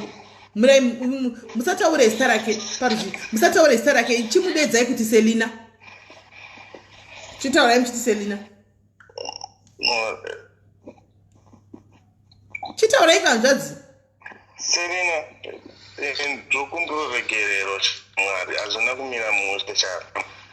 Ndoziva kuti ndakakukanganisira but unazamira mushe mira ndinzo zvitauro zvandinonzo zvandinoda kutaura. Hauna chaunokwanisa kundipawo nezvaukandiita ukwanisa kundibhadhara kundwadzisa kwawakaita nemari yangu yawakadya nezvese zvaukaita wazvinzwa ende kukurwadzisa pasisina zvikwani zvandichawana iye handingakurwadzisa wani nezvese zvandikakuitira because wakandirwadzisa and you paid for it handikuzvinzwisisa. Now ndichataura newe ndichataura nawe I will set you free. Ndatowo happy ini nditoriwo nerelationship yangu nditori zvinhu zvangu zviri kufamba zvakanaka saka next time chidzidzo chako iwo ndida kuti unditsvage kuti uchinje maitiro ako. Hello iti reconnecting vadzoka. Ima hanzvadzi makateerera here ima? Hanzvadzi handisinzwa mukadzi wacho achitaura varipo here?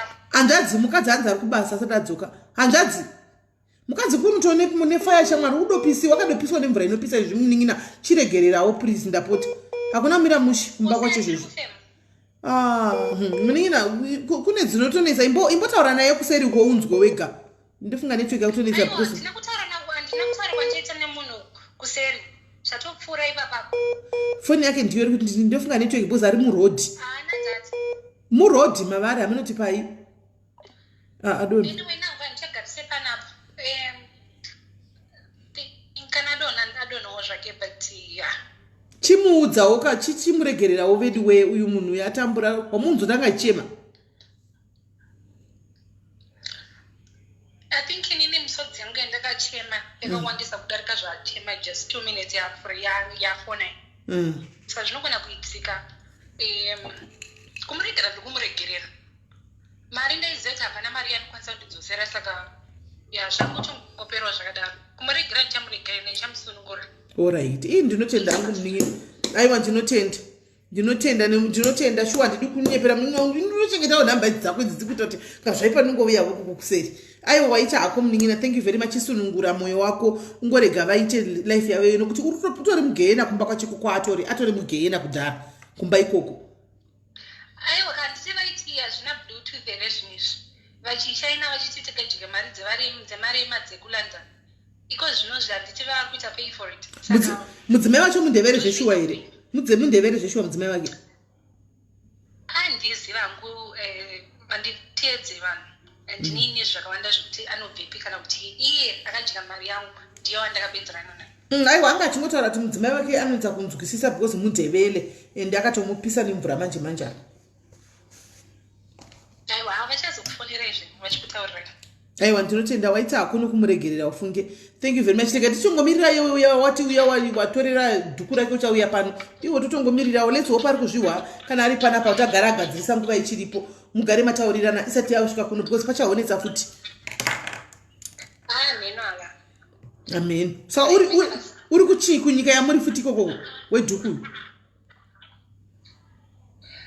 hauya ri padhuzo ikoko uchauya hake uri kuzvihwa pamo uchauya hake alright waita hako wena munin'ina thank you very much sharp waregeregwa giribeti waregeregwa giribeti asi ngaadzidze deadzoka pana patambanyatsa kumuudzisa giribeti ushu dhata rake rinenge ratopera iye giribeti zvataugwa nemusikana kuti dhata rapera shuwa varume madzidzaka mazvionaka vanhurume mune mchitikwanzi kuvhundusira kunyepa kuvhundusigwa mazvinzwira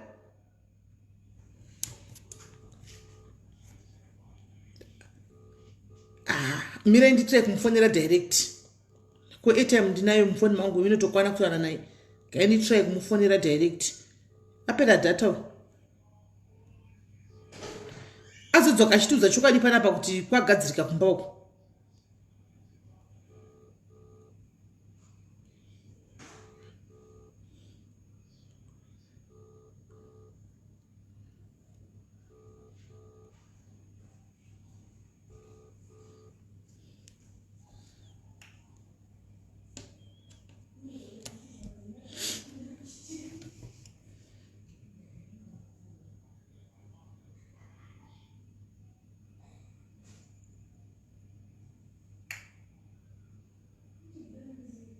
Welcome to voicemail. Please leave a voice. Ndofunga network yake. Ndofunga ya network kana tifoni yake yapera battery. Welcome to voicemail. Please leave a voice or fax. Aichapindi. Ndofunga yapera ngikiri guys but atizivi tichazongobata Gilbert tonzwa kuti Gilbert uyu kwaita here zvimwe kwanzi ndamuregerera. Anditika kwainda muregera saka tizozivi tozonzwa na iye Gilbert kuti ishuwa here kuti zvakaoita kana kuti zviri kufamba sei ndivamwiwa kola hello kola waita sei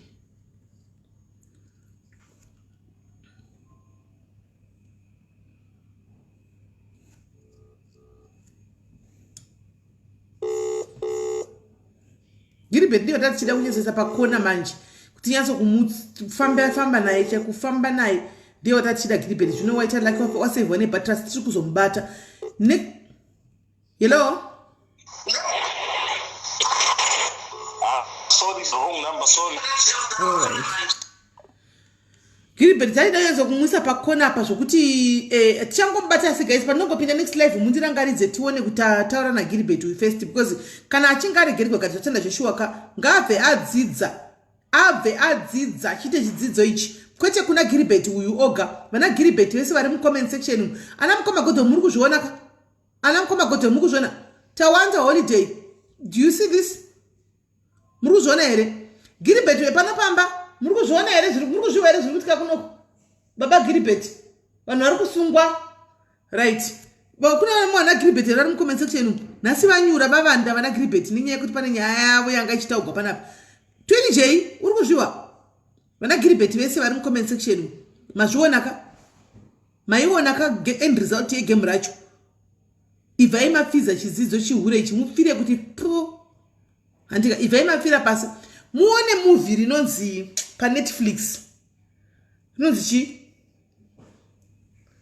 Enafate vana Netflix muone movie riripo rakanzi Risi washinzwa karisi kuti chihure chinouraya.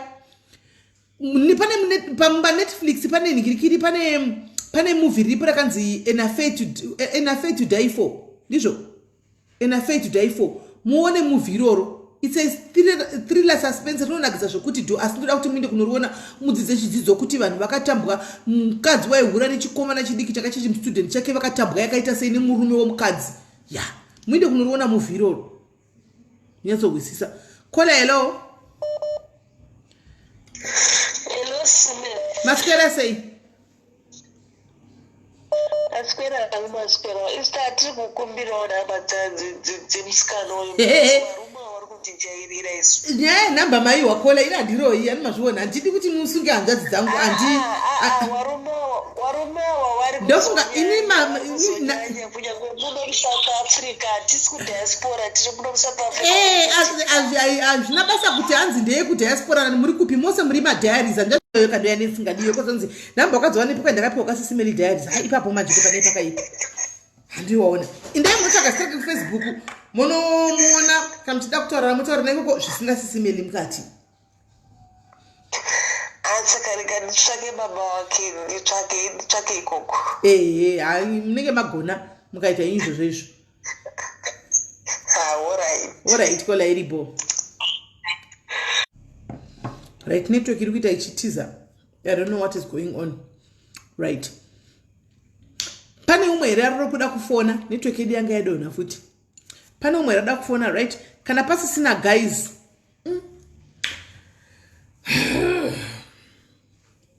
Mazvinzwira kana pasisina marinzwa game racho. Anditika game racho marinzwa. I hope nyaya dzimwe dzichauya kana uripo. Varume vamwe munongochira mukati. Umwe asunungugwa patakumbira regererewo akanzi anosunungugwa. Anditika anzi it's an affair to remember. Ndiyo I have to die for man. Ina to die for something Samantha. Kola hello. Yes, come on, but you don't number one. Hello? Hello, Mati wrong number one. Panda kufanya rede. Oh, laila kuna nitendi Sis Melly. Number kufanya rede kati wrong number. Sorry, yanga idoli mistake amelo anachogaya. Asima akasungwawo. Mamu chigaye. Sungwa laila utongotenda ukuthi maita basa mabatsira blaza wanga. Anditika. Maita basa tiri pamwe chete tiri varume tese kukanganisa kune kwaita munhu wani zvezvaungonzi tese but maita basa zvisingaite. Saka inini advice amunoda kupawo mukoma wenyama mungavasiyira mumese advice yekuti kudi. Mukoma musatsotse vana vevanhu ngirire chekuziva mukoma. Musatomboita mistake yekutsotsa vanhu zvekuziva. Takatombobvawo nekwezve takabva tadzidza kutsotswe munhu. Anditika. Right. Maita basa hanzvadzi. Thank you very much. Nemiwo morega kuita zvinhu zvimazvionera handiti maiona ka. Maona kuti murume mukuru anga ritonetsekana chako kutonetsekana chako chaiko. Mumba hamugariki. Right. Thank you hanzvadzi. Thank you very much. Musahure imi. Musahure. Sera nechihure imi guys. Varume imi. Pane mumwe angachifona ndopi futi mumwe angachifona maimanja. Alright. Gaiti wafonere beki.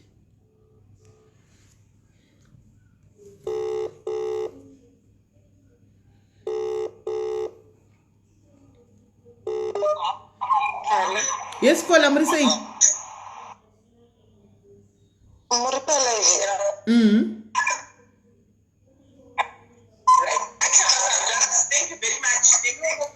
Tidze maifoni imwe iri kumasure. Ndadzima. Right. Alright.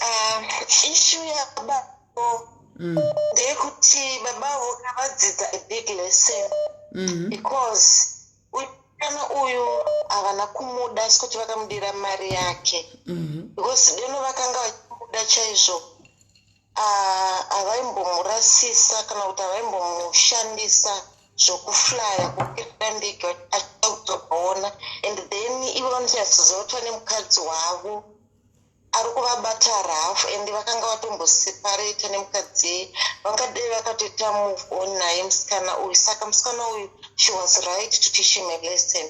Anyway, I'm so happy because she decided to forgive him. But even that is a good lesson to him. I think vadzidza nevamwe varume vadzidza because nemutipekandiri mu relationship it's not only vanhu vari kuonana UK Europe chichi vamazimbabweans vari muno muSouth Africa chaimo. Inini I've been in a relationship 5 years nemufesi wangu. I never kisani but iye akadya mari dzangu dzakawanda. We still together zvedu but now he's focused but akatodya mari akawanda zvokutoti I was so bitter ndichichema chituko why uri kuita zvinhu zvakadai yet I stand with you and why are you not like mature and settle? If you don't want someone just leave.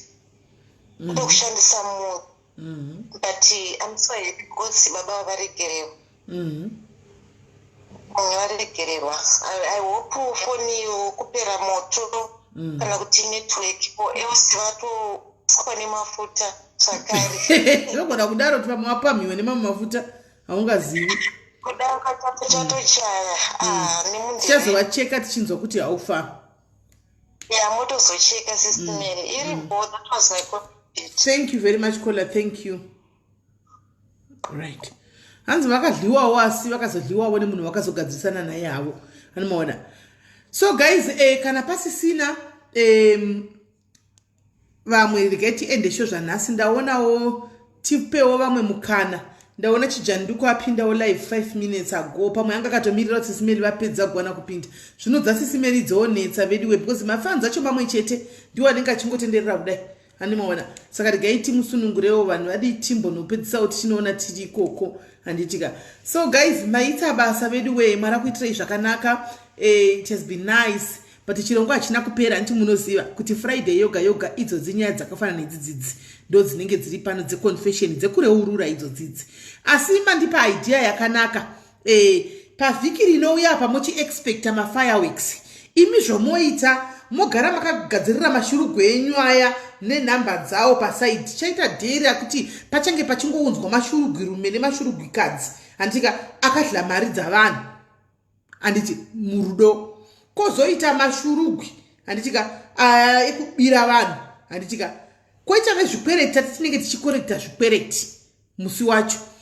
Let's hope kuti uzowanikwa uri mudhayaris wedu panowanikwa kuchifonera ini ngitokufonera wanike contact yako yakutobuda mufoni mangu urumo wedu uruku hey panenge patoipa ipapo inenge yatoibata ichaicho bataiwa bata ndo zvinenge zvitoitika apa because panenge patoipa. Chikwere munozati chi munhu akuna anogara nemari but ukaona waita chikwere kumunhu taura nemunhu kuti asandawana mari yako ndichakupa kana yakawanda mupe mbijana sezvo zvizvi ndikutoziva kuti iye chikwere kai pakatoipa.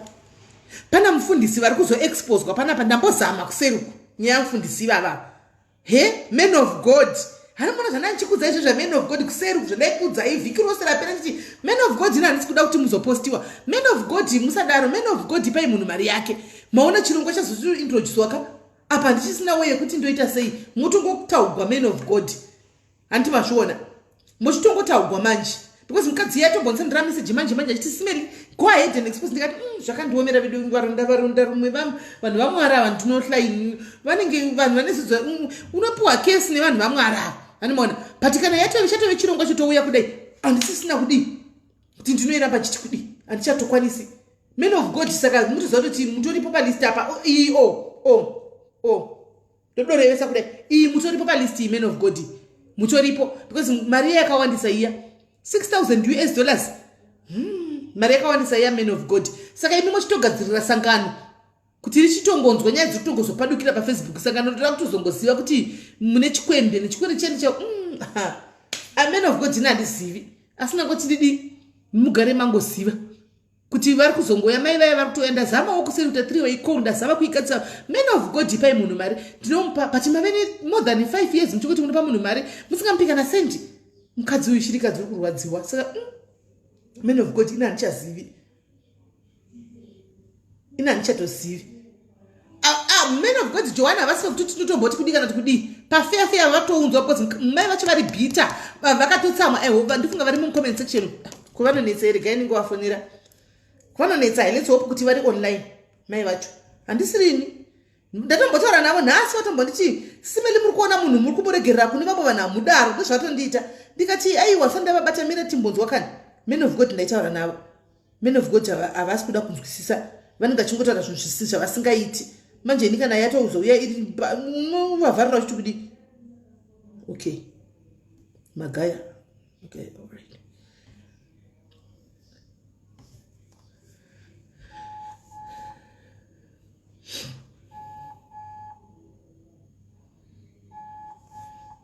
Let's hope vari hello man asima muri pachirongwa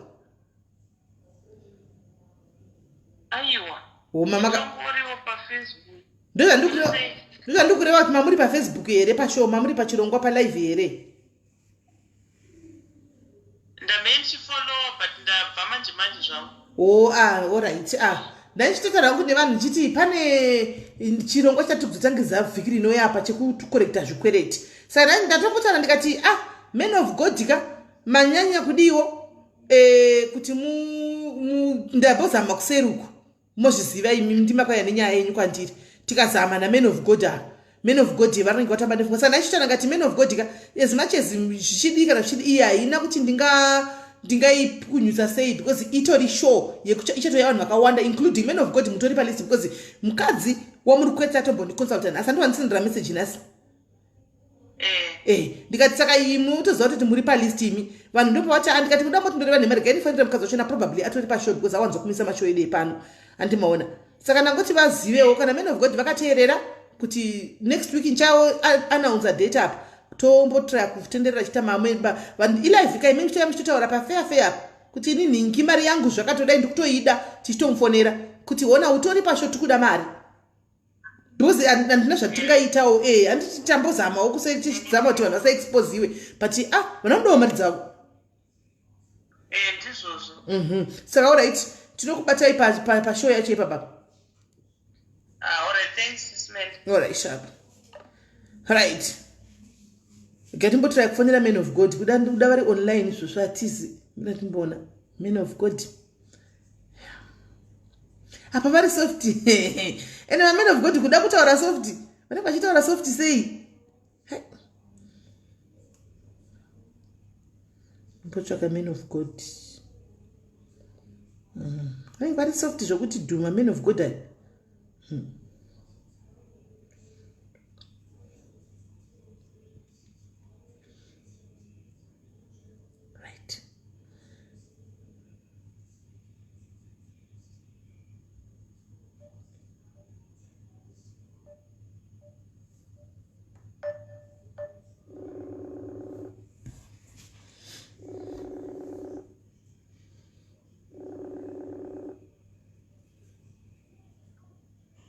hana kudaira man of God iri kuringa but is not picking up not knowing kuti varipo here panhingi palaini asi havana chigreen button chiya havasi kudavira right ndichazoti musisimeli ndoti ndikakufonera nemukazodavira foni saka muti sisimeli kudi ndakambozamawo right guys. Saka mazviona zvirongwa zvenext week ndinokudzai guys ndokudai nokuti munonzi munondipa maideas mamwe as long as much as ndiri munhu anobrainstorma serek zvokudaro handiperi kwangu nematopic asi munombondipawo tumahinti mukati tichitoendera mberi zvakadaro anomaona. Saka guys ngatibatanei